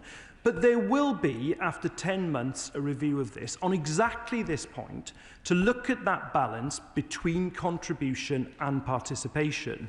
But if he wants to do something useful in terms of the balance, he could do a lot of work encouraging his own constituents to participate. Thank you, Madam Deputy Speaker, and I want to thank the Minister for this statement. As a proud Erasmus graduate, and as the first in my family to go to university, and as a carer for my late mother, I didn't study abroad. I stayed at home and commuted to university, so Erasmus was the first time I was able to experience that. And I think back to now, many years on, I still have connections and friendships formed from that scheme, and now to know that the young people in my constituency will be able to benefit from that is so, so vital. Can the Minister just outline a bit more in terms of the time frame so that we can make sure that this is rolled out not just to those young people in university, but to those apprentices, to those youth workers, to those studying, to make sure they get their life skills and experiences that are so rich and that will stay with them for life. Minister. Yeah, my honourable friend speaks very powerfully about the transformative experience that she had, and my aim today is to have, in years to come, others who can speak similarly of the transformative experience that she has had. With regard to moving forward, as I say, firstly, it will be about the appointment of that national agency, but it is then about really important work next year, getting the application process up and running, but making sure that people have that information and are supported to be able to take advantage of the wonderful opportunities that will be coming in 2027. Lena Moran. Thank you, Madam Deputy Speaker. Hallelujah! It feels like some common sense is finally re-entering this debate, and I warmly welcome this, and so do my constituents in Oxford, West and Abingdon, who I remember wrote to me at the time, many of whom literally in tears, because they were worried that they wouldn't be able to participate, and in fact they couldn't. But I do hear what others are saying, trying to poo-poo how much this is worth. It's not just about the money, but there is money to be recouped here too. There will have been an impact assessment. How much is this worth to the UK economy now and going forwards? Minister. Thank you. Well, firstly, I can't better the first word that she used as part of that contribution. And of course, Madam Deputy Speaker, as we move forward, we will be making the kind of assessments that the Honourable Lady is talking about. And she's absolutely right to say this will make a significant contribution to our workforce and indeed to our economy. But I will also say as well, because we hear the chuntering from opposite, it isn't only about money. This is also about the way in which young people's lives, and indeed adult learners' lives as well, are going to be enriched in so many ways. This is something we should celebrate across the House. Stella Creasy. Thank you, Madam Deputy Speaker. May I congratulate the Minister on doing what I think many of us have felt has been needed in this relationship between the European and the UK, which is what therapists call active listening. And actually listening to our neighbours and what they are interested in and where we can do a deal, and recognising in a relationship that those who keep making random demands, whether it is about a customs union or rejoin or fish, fail to recognise the importance of communication to negotiation. I note that the original wreckers of this relationship have not turned up today to explain to Britain's young people who bore the consequences of their bad behaviour on their future why they felt that was necessary. But he will also know there are many more people in this country and in our constituencies now looking at the work he's doing to repair this relationship and seeking some Christmas cheer. So for all those businesses still facing the piles of paperwork and mountains of red tape, can you play Santa a little bit more and tell us about what 2026 might bring in resetting this relationship and getting Britain back on track with its neighbours? I'm grateful to my honourable friend. I pay warm tribute to the campaigning work that she does on this issue. And in 2026, at that next UK-EU summit, as is agreed, what we will be seeking to do is to complete the negotiations on a food and drink agreement, which would mean less red tape, less cost for businesses, the linkage of our emissions trading system so that we don't have our businesses levied with carbon taxes, and also completing the negotiations on the youth experience scheme to have even more opportunities for our young people. That will be a positive 2026. Julie Lewis. May I thank the Minister for the work he did in another capacity on behalf of the victims and the relatives of the victims of the infected blood scandal. He did a very good job, and he reached out to us in a much appreciated non-partisan way. Now, this statement's entitled EU-UK Common Understanding Negotiations. Is it his understanding, as the Minister for EU Relations, that the people with whom he's having dealings are still bent on the creation of a federal United States of Europe? And do I detect some chuntering on the opposite benches to suggest that some people in this House might want to be a part of that? Minister. Well, on the second part, I think he's best directing that question to the Commission. But Could I just, in relation to the first part of his question, I always, and he knows this, have worked cross-party on infected blood, and I will continue to do so. I think that's very, very important. But also just to say, in relation to working with our European friends and neighbours, whether it is the work the Prime Minister is doing, leading the coalition of the willing, or the work we are even doing, the painstaking work we are doing in recent days on Russian assets, that close relationship, that UK-EU strategic partnership is crucial for our nation's security. I really welcome the return of Erasmus and with it the opportunity for young people in Hastings and Rye to study and train in Europe again. As a coastal town, we also want to see the return of our closest link with our European neighbours, bringing back international trains to Ashford International, which this Labour government is supporting. I hear many South East colleagues echoing those calls. So, could the Minister, in his discussions with European colleagues, encourage those discussions with Eurostar and urge Virgin Trains, who will be soon running trains on that line, and Sir Richard Branson to stop at Ashford International? Minister, that was a wide. I think my honourable friend did manage to create some cross-party consensus then, which is pleasing to see. But look, she makes a very powerful case. I certainly, whether it is with regard to the particular issue around Ashford that she raises, but many other issues of transport as well, my door is always open to these issues, and I'd very much welcome her making those representations formally to me as well. Stephen Gethins. Thank you, Madam Deputy Speaker. Madam Deputy Speaker, it's almost 30 years, I'm afraid to say, since I made the transformative journey from Dundee to Antwerp for my Erasmus experience. Can I thank the Minister because there is some progress in this? Can I ask him a couple of practical questions? One is, obviously there's a different higher education system in Scotland. Scottish universities are very involved in this. How will the financial mechanisms work? Has he worked that out with the Scottish Government and other devolved administrations? And secondly, I want to see all young people have the opportunities that he and I enjoyed. When will we see a return to freedom of movement for our young people entirely? Minister? Well, I disappoint you on the last bit because we won't be going back to freedom of movement. But in terms of the question he raised, I was talking to the Scottish Government only first thing this morning, and that same issue was raised. And obviously it doesn't affect the home fees position. And by the way, that is distinct in England, Scotland, and indeed in Wales. So in the university context that he's talking about, some would have their home fees position, but then in a particular year they could, for example, take a gap year and take advantage, hopefully, of the Erasmus Plus opportunity. I'm pleased to hear that Erasmus Plus was transformative for the honourable gentleman in Antwerp, and I hope we will have many more people soon who can say the same. Thank you, Madam Deputy Speaker. I commend my right honourable friend for his diligent and detailed work on this. It really is proper grown-up politics, as he said. The return of Erasmus will be widely welcomed in Cambridge, where it's helped many young people in the past and will help an even wider group in the future. But could I just press him on the point about the SPS agreement? I think he confirmed we'll see the back of the wretched export health certificates in 2017. If so, that's a fantastic change. Is that correct? Minister?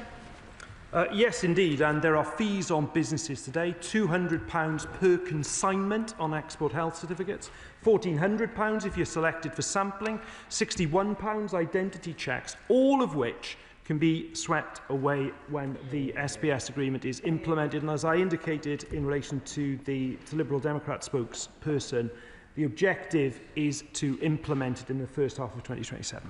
The intentions behind the Erasmus scheme are unobjectionable, but 570 million is an awful lot of money. So I'm very pleased that there will be a review after 10 months. Will that review include an assessment of the scheme against what happened in the past, which essentially was to provide a benefit for predominantly middle-class humanities university students? And will he ensure that the opportunity cost to further education, which is tasked with upskilling our young people from a different demographic, are adequately taken into account? Minister. Well, first of all, in relation to the further education, and by the way, I do agree with the point that this has to be open to people from all backgrounds. And I do think the Erasmus Plus scheme of today is very different even to how it was 10 years ago. But to give him some reassurance, the Chief Executive of the Association of Colleges that represents our FE sector called this today, and I quote, "brilliant news for staff and students of all ages in further education colleges." I hope that gives him the reassurance that it isn't simply about universities, hugely important though our university sector is. And secondly, to his point about the review is absolutely data-led. We've had this debate before about participation versus contribution. I've always said there has to be a fair balance. That's why I've negotiated the discount in the way that I have. But what that review will do is allow us to move forward on the basis of solid data and numbers of participants, and data-led decision-making is what I'm always in favour of.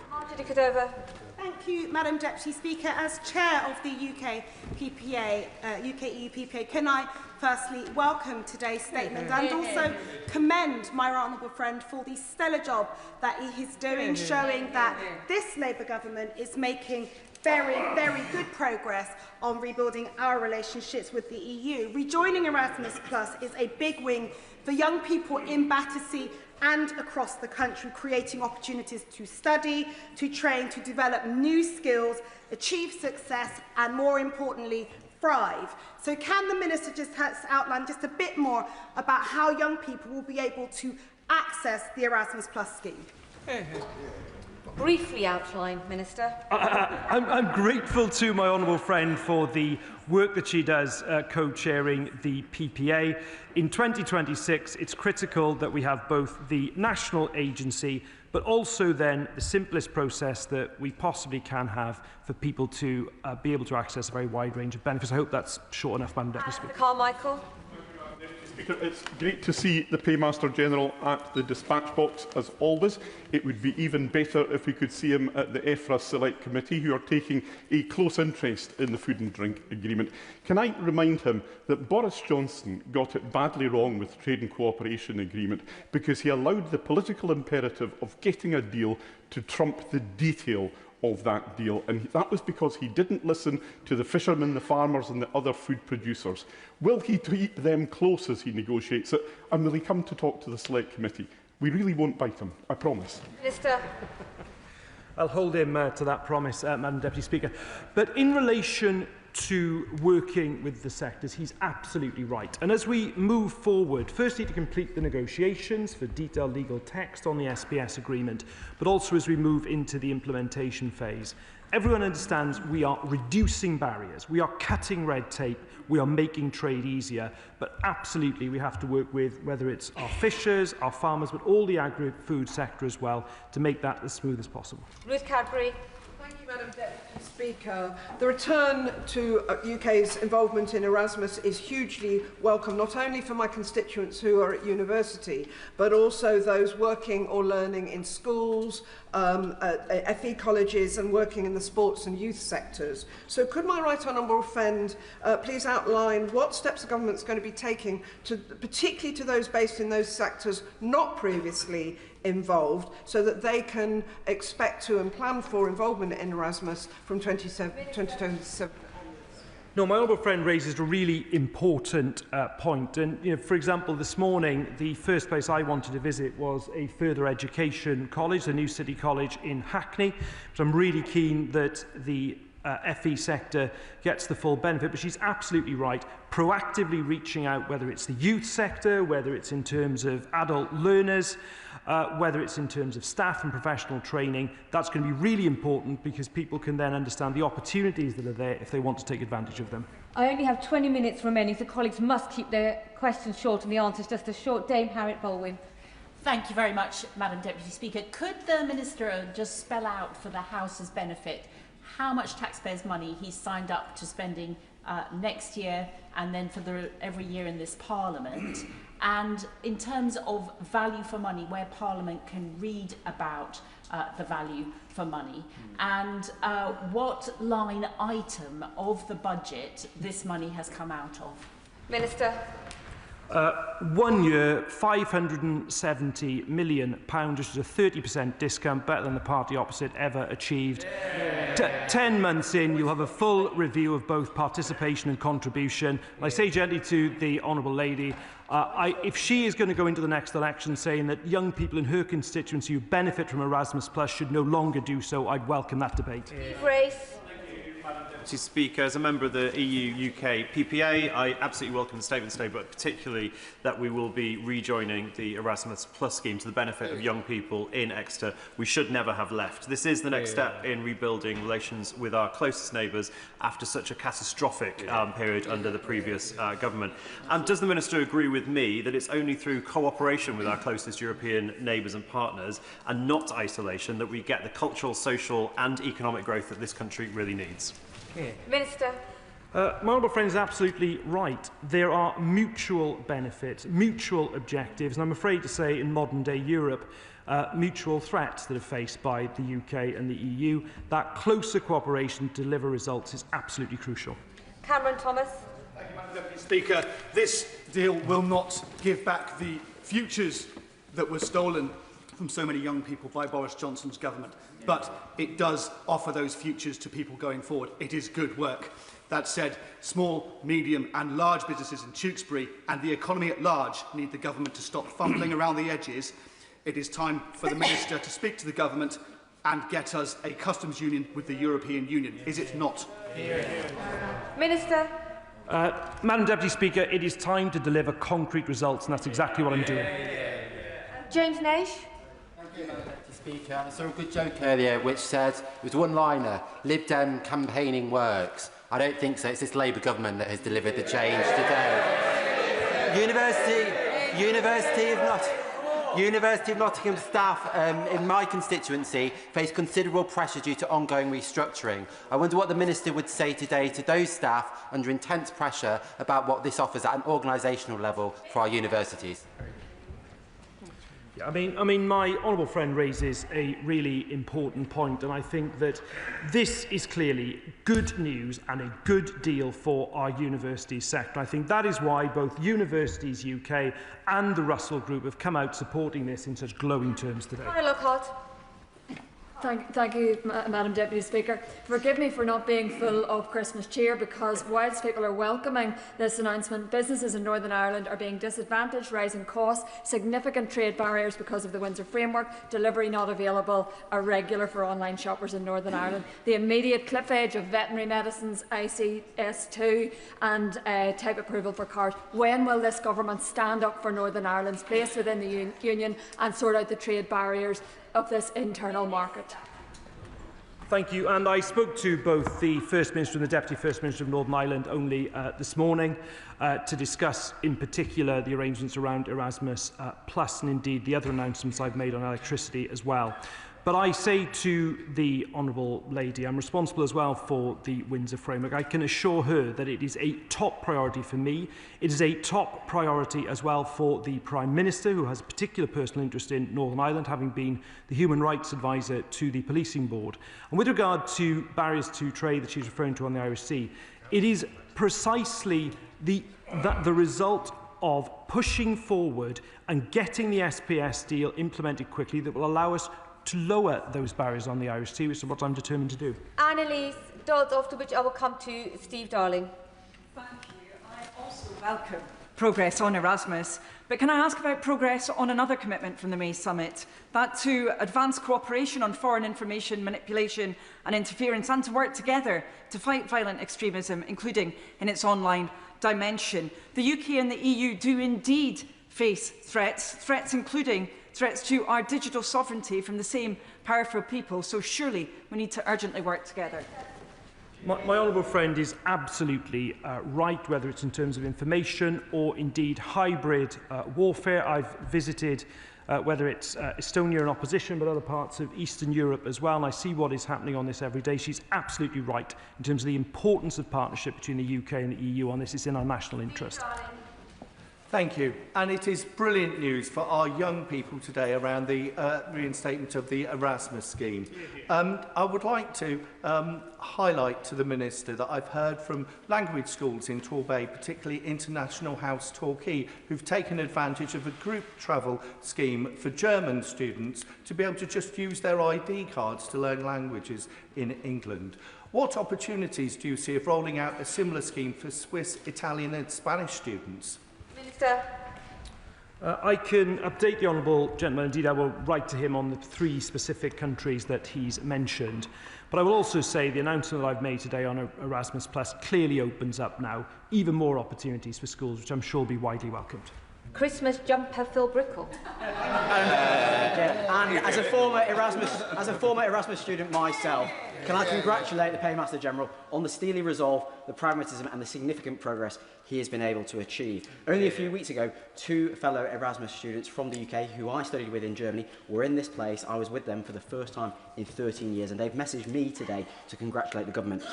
Does he agree with me that the most important thing is to deliver on the concrete commitments agreed with our EU partners on the May summit, as opposed to heeding the siren calls from the Lib Dem members opposite about a supposedly bespoke customs union? Minister. My honourable friend is absolutely right, and I thank him for his kind words, indeed his 2 friends and former Erasmus friends and colleagues, and also, if I may, Madam Deputy Speaker, congratulate him on the Christmas jumper. Liz Saville-Roberts. That I welcome the Erasmus Plus agreement as closer ties with Europe are good news for the futures of thousands upon thousands of young people. Since 2022, the TIThe programme in Wales has offered life-changing opportunities for people to study abroad after Brexit slammed so many doors shut. Given its implications for TIThe, how will Wales's priorities be reflected in the administration of Erasmus Plus? Good question. Well, Madam Deputy Speaker, a Welsh MP did negotiate the new agreement, so hopefully that is a good start. But nonetheless, she's absolutely right to praise the Welsh Labour Government's work on the TIThe programme. It's great to see her praising the work of the Welsh Labour Government.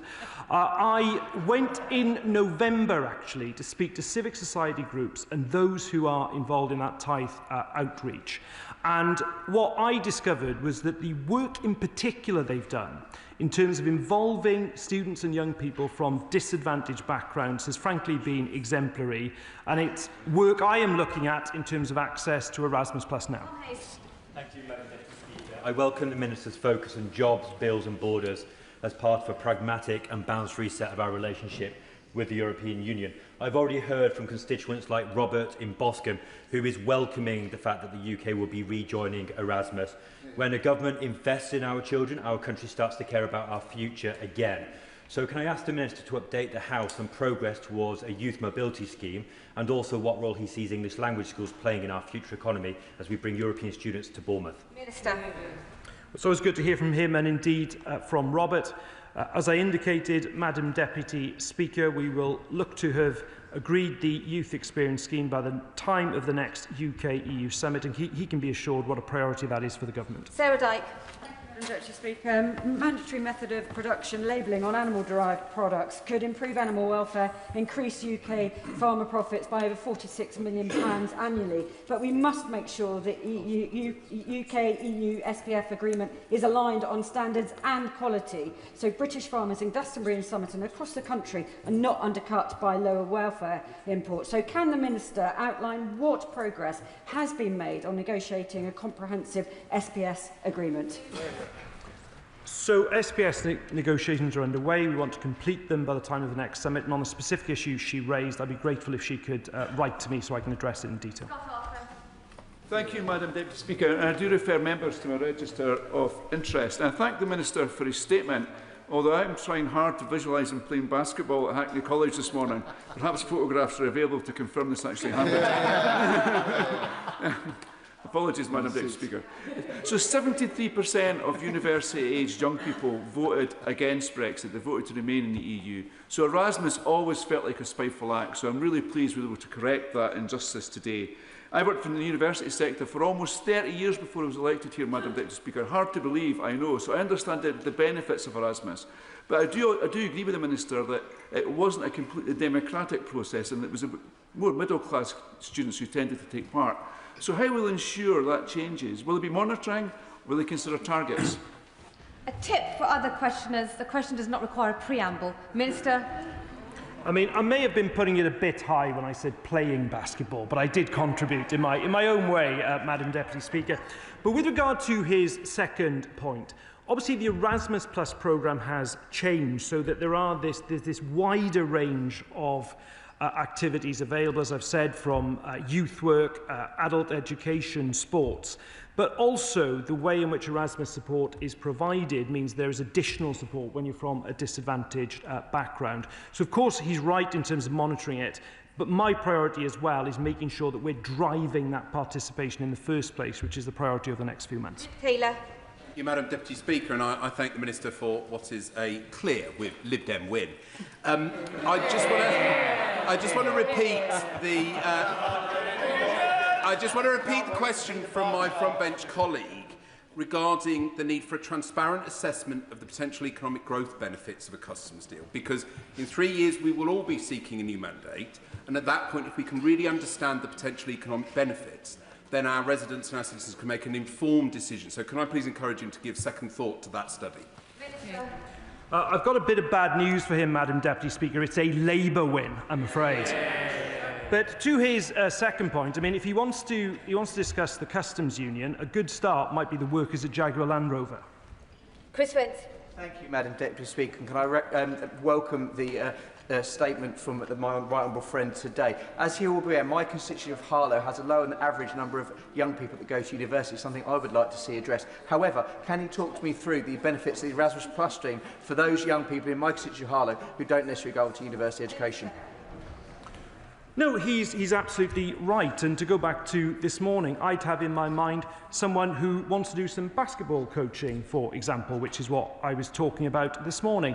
Perhaps an engineer on an apprenticeship who has chosen not to go to university but might well want, nonetheless, to go to a placement abroad. So they are just some examples of what I think are the wide range of benefits I hope his constituents in Harlow will be able to benefit from. Madam Deputy Speaker, I warmly welcome the Erasmus agreement that the Minister has announced, a Christmas present for young people. Turning to the SPS agreement that he is currently negotiating, I hope those negotiations will be just as successful because it is undoubtedly in the best interests of this country. So can the Minister confirm to me and to some very invested constituents of mine that bivalve molluscs or mussels will be included in the SPS agreement that he is currently negotiating? Yes or no? Well, Madam Deputy Speaker, first of all, the SPS agreement is a great priority. I'm fully aware of the issue around bivalve molluscs, and indeed shellfish from what I believe are Class B waters from my memory. And certainly, Madam Deputy Speaker, I'm willing to speak directly to the Right Honourable Lady about the bivalve molluscs, and maybe she can write to me about it. But I can tell her this, the SPS agreement will mean products like British bangers and others that we currently can't export to the EU, we will be able to do so again. Richard Baker. Thank you, Madam Deputy Speaker. Would my right honourable friend expect the new agency with responsibility for Erasmus Plus to work with the excellent Erasmus Plus Student Network UK to promote these brilliant opportunities for our young people, including in higher and further education institutions in Scotland? I'd certainly expect to see that collaborative approach, Madam Deputy Speaker. Monica Harding. Madam Deputy Speaker, my constituents in East and Walton will be delighted that the government is returning the UK to Erasmus Plus. One of my constituents wrote to me this morning, it's a win for those of us who think that international learning should be open to all, not just the children of the rich who can afford international fees. But she said, it is too late for me. I was 11 when Brexit happened and I'm now 21 in my last year of university. So will the government undo the wrongs done to kids like her by the last Conservative government, go further and faster and commit to a youth mobility scheme? Well, the government is already committed to a youth experience scheme by the time of the next UK-EU summit. And whether it's through Erasmus Plus today or indeed the youth experience scheme, this government is delivering concrete benefits and opportunities for young people. Thank you, Madam Deputy Speaker. Now, whatever your view on Brexit, leaving the Erasmus scheme was unambiguously an act of self-harm, denying opportunities for thousands of young people across the country to study and learn abroad. So can I congratulate the Minister on re-securing those benefits, but they cannot just be the preserve of a narrow few. How can we make sure a far wider group of young people in my constituency are able to benefit from this new scheme? My honourable friend is absolutely right about spreading those opportunities to people of all backgrounds. And of course, I will drive forward work as a minister. But I say to colleagues across the House, actually, speaking in favour of this scheme, it's something that we collectively, as members of Parliament, can be speaking about to our constituents as well. Jarvis. Deputy Speaker, I absolutely welcome today's announcement, which will be of huge benefit to students from my constituency. Does the Minister agree with me that all young people from all backgrounds deserve to be able to work and study in Europe, and the party to my right should apologise for snatching opportunities away from an entire generation? Madam Deputy Speaker, I entirely agree with the spreading of opportunities, and frankly, I'm absolutely baffled by the front bench position opposite. Thank you, Madam Deputy Speaker. As the son of a Deutschlehrer, can I say danke, because Christmas has come early to the young people and the teachers in my constituency of Rugby, and that's because, does the Minister agree with me that greater cooperation and friendship across Europe and beyond is the best way forward for our world and for our country, and perhaps that is why those with EU derangement syndrome are so opposed to his policy? Well, Madam Deputy Speaker, the cooperative, grown-up approach we're using is delivering results and benefits for people here in the United Kingdom. I'm proud of that approach, and it is what delivers. Clive Jones. Thank you very much, Madam Deputy Speaker. This scheme will help countless young people from Wokingham to gain invaluable life experiences, and it is to be welcomed. The Minister says that the Conservative Brexit deal was a bad deal. Will he therefore look to correct this and begin to negotiations for a bespoke UK-EU customs union, helping to cut the endless red tape and freeing up many Wokingham businesses to do business with their European customers? A bespoke deal like that could raise £25 billion, far better than increasing national insurance contributions. The honourable gentleman is very welcome to continue his debating. Whilst he's doing that, I will correct the iniquities in the previous deal every working day. Andrew Lewin. Thank you, Madam Deputy Speaker. It was Christmas Eve 5 years ago when Boris Johnson signed his fateful deal, which took away opportunities for young people, kicked us out of Erasmus. So can I thank the Minister for exercising that ghost of Christmas past? And can I ask him if he agrees with me that the message we've heard in this chamber today is the Conservative Party wants to keep opportunities locked away from young people. Reform cares so little that they haven't even shown up. And if you want to extend opportunities for our young people, you need to back a Labour government. Minister.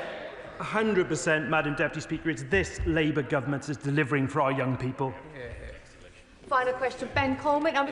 In an hour, Ben Coleman. Thank you, Madam Deputy Speaker. May I congratulate the Minister as heartily as everyone else has for bringing the UK back into Erasmus, ensuring that people from all backgrounds, including university students, can once again enjoy the opportunities that the Tory Brexit took away. Part of my constituency of Chelsea and Fulham ranks among the 12 most deprived areas in the United Kingdom, and I'm looking forward, I should tell the Minister, to helping the young people there seize the new opportunities. But may I also encourage the Minister to be ambitious in concluding a youth experience scheme which would further restore the opportunities our young people deserve? Absolutely, Madam Deputy Speaker, and indeed by the time of the next UK-EU summit we'll hope to have concluded negotiations on the linking of our emissions trading systems, on the food and drink agreement, and also as well on the youth experience scheme. That is the end of the first statement. I'll give the front benches a few moments to shuffle over as we go on to our second statement on provisional local government finance settlement. And if the Minister is ready, Minister Alison McGovern. Thank you, Madam Deputy Speaker. On the 20th of November this year, my department published a policy statement setting out our approach to the first multi-year local government finance settlement in a decade. Today we publish the provisional settlement itself and launch our formal consultation on these proposals, and it represents the choices we are making as a government. Unlike the Tories, we won't look the other way as poverty gets worse. We won't ignore the economic and social costs of deprivation. The spending review announced over £5 billion of new grant funding for local services over the multi-year settlement period. This includes £3.4 billion of new grant funding being delivered through this settlement. Madam Deputy Speaker, before I give more details, I want to make this point, because for 14 years the Tories decimated local government, asking local leaders to do more with less, and this had consequences.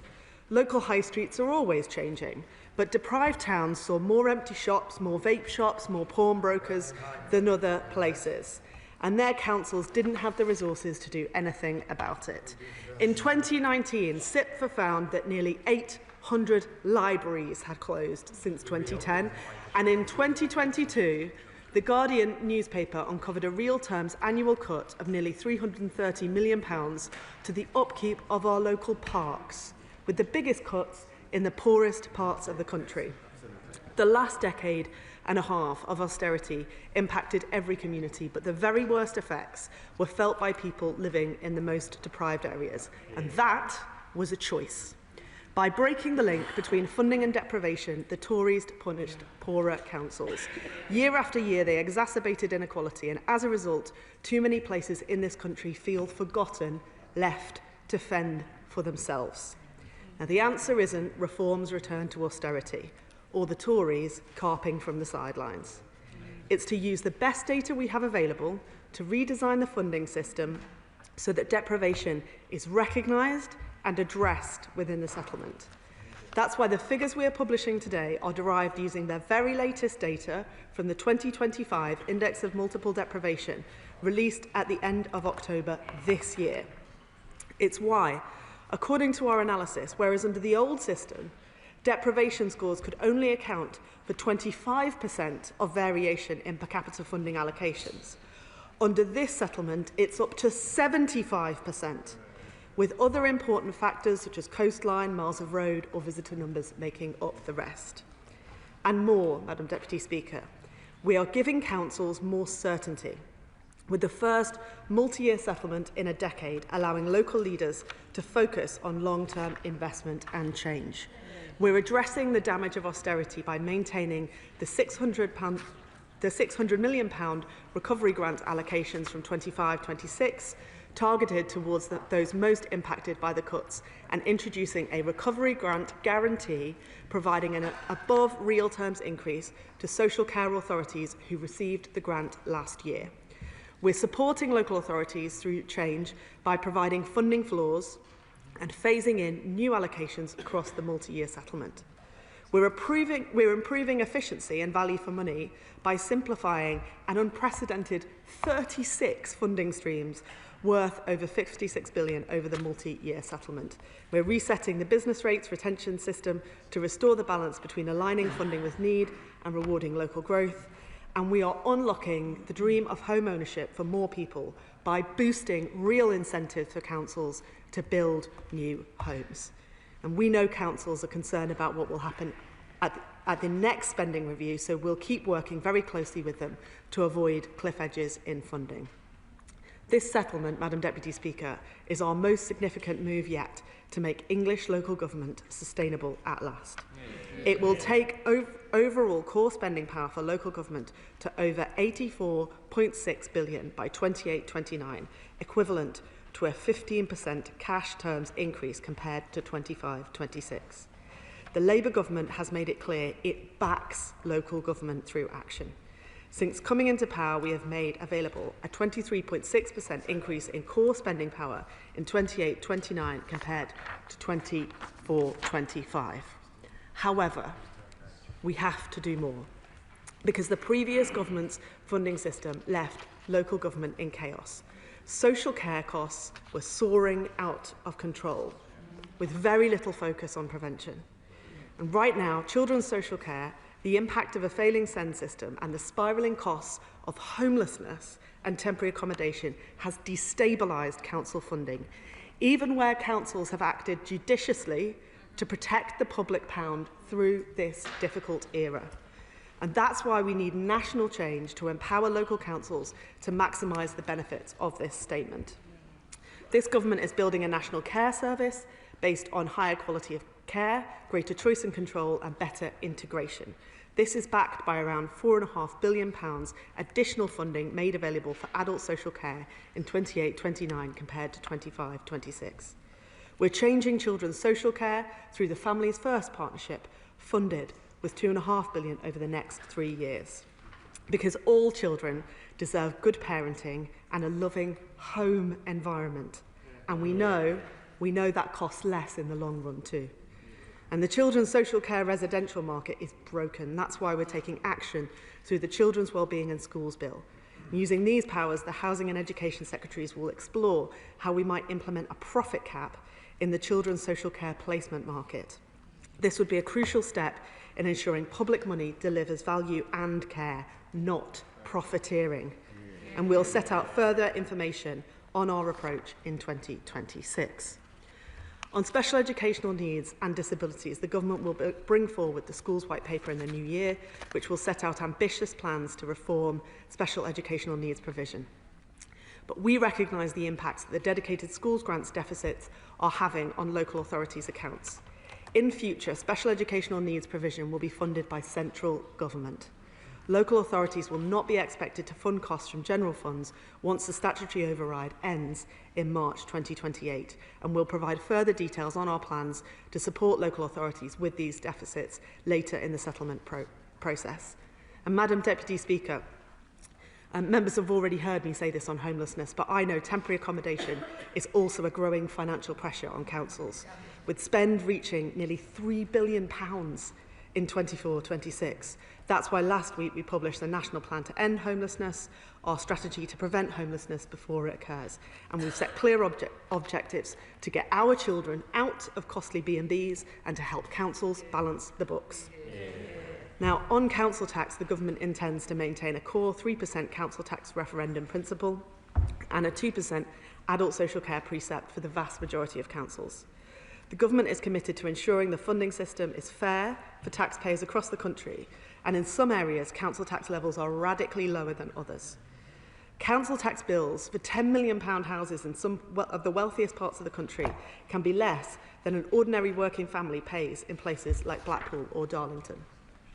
The Government plans to lift referendum principles in 27-28 and 28-29 for Wandsworth, Westminster, Hammersmith and Fulham, City of London, Kensington and Chelsea, and Windsor and Maidenhead.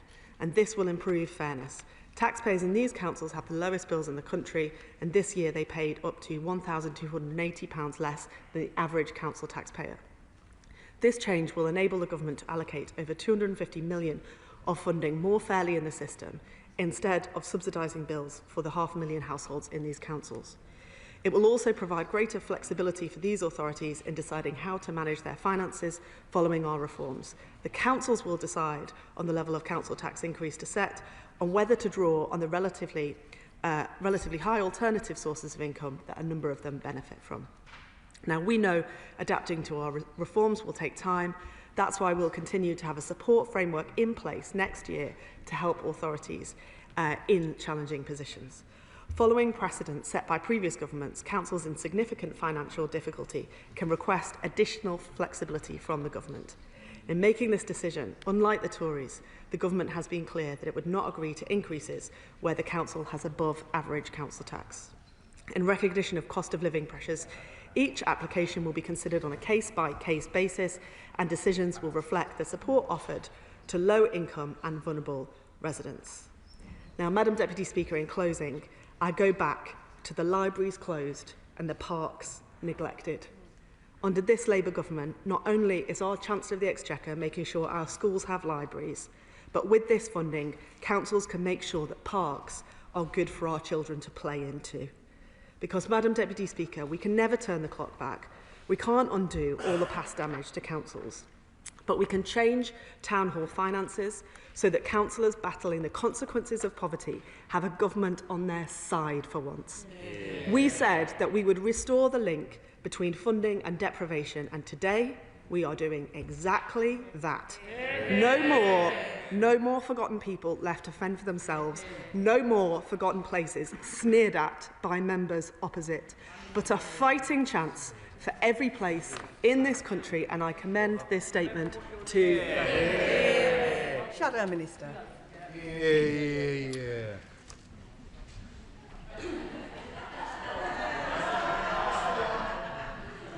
Thank you, Madam Deputy Speaker. It's no surprise that the Government has sought to sneak this consultation out with the minimum of attention. Come on, David. Proposed as it was for simply a written ministerial statement at the last possible second. But, Madam Deputy Speaker, we can all see we can all see that poverty is rising. A shrinking economy and rising unemployment are driving that, combined with inflation running at 3.6% and energy bills higher. Rising business rates, Madam Deputy Speaker, are crippling our businesses, and local communities everywhere are feeling the pressure created by this government's choices. So, Madam Deputy Speaker, how does this settlement help our councils to deal with that? Well, firstly, it assumes that working people, all people, will pay higher taxes everywhere. We should not misunderstand the Minister's words on core spending power. This enshrines an assumption that taxes will rise to the maximum possible extent everywhere, with fees and charges for parking, libraries and everything else following the same trajectory. And, Madam Deputy Speaker, even if the inflation target of 2% is reached, and currently at 3.6%, that seems unlikely, the increase assuming 2%, represents a 1% uplift for local government during the whole life of this Parliament, for a sector that was left £1.5 billion worse off by the rise in national insurance contributions alone. Resources at a local level are going backwards, Madam Deputy Speaker. This is a settlement that punishes efficiency, with those councils that deliver the best value for money being raided to bail out the more spendthrift. And I'm sure we can guess which parties tend to run those councils. Red or blue. It is a settlement which introduces new higher taxes on hospitality, voted for by every other party besides the Conservatives in this chamber, bearing down on investment and opportunity. It brings in a homes tax on more expensive homes, money that goes to the Treasury, not councils. In the book, Red Book, that's estimated to cost the government a net £335 million due to the damage it does to the housing market. Only this hapless Labour government could bring in new taxes that actually cost the Treasury money. Absolutely. And here they go again. And also, Madam Deputy Speaker, it repeats the fallacy that poverty is the only driver of council costs. The average English local authority delivers over 800 different services. Our rural coastal areas, anywhere with lots of retirees, faces high costs of adult social care, but don't necessarily score high on indices of deprivation, despite those costs being driven by statutory duties. The Undertaker Prime Minister is ushering many councils towards their financial doom. So, Madam Deputy Speaker, as they hammer Wychavon and Stratford-on-Avon, they're also hammering Ashfield, Dartford, Burnley, Cambridge, Hyndburn, Lichfield, Burnley and Bolsover, amongst the places worst hit by this financial settlement. Their detachment from the consequence of their actions is striking. And this is whilst the Prime Minister and Chancellor dodge the new high-value council tax in their grace and favour accommodation. And all of this, Madam Deputy Speaker, behind those smoke and mirrors which disguises from our local authorities the financial impact. They've been required to carry out their public budget consultations without having had sight of the impact that this will have. So, Madam Deputy Speaker, let me conclude with some straightforward questions. Can the Minister tell the House when our locally elected brethren will learn the net impact of this on their council tax budgets? Can she tell the House when we'll debate the impact of their cuts to SEND capital funding? When will the House have the opportunity to scrutinise the government's decision to impose exceptional financial support or higher council tax rises to bail out the consequences of its decisions? When will it provide clarity on the impact of its SEND proposals on council budgets? How will the government use the budgets allocated to the new devolution areas and now snatched back to mitigate the impact of their decisions? And will the Minister admit to the House, Madam Deputy Speaker, that this is a tax-raising, job-destroying, housing-hobbling, rate-raising, service-slashing, community-crippling, election-cancelling settlement that fails even on its intended purpose of shunting resources to politically favoured areas?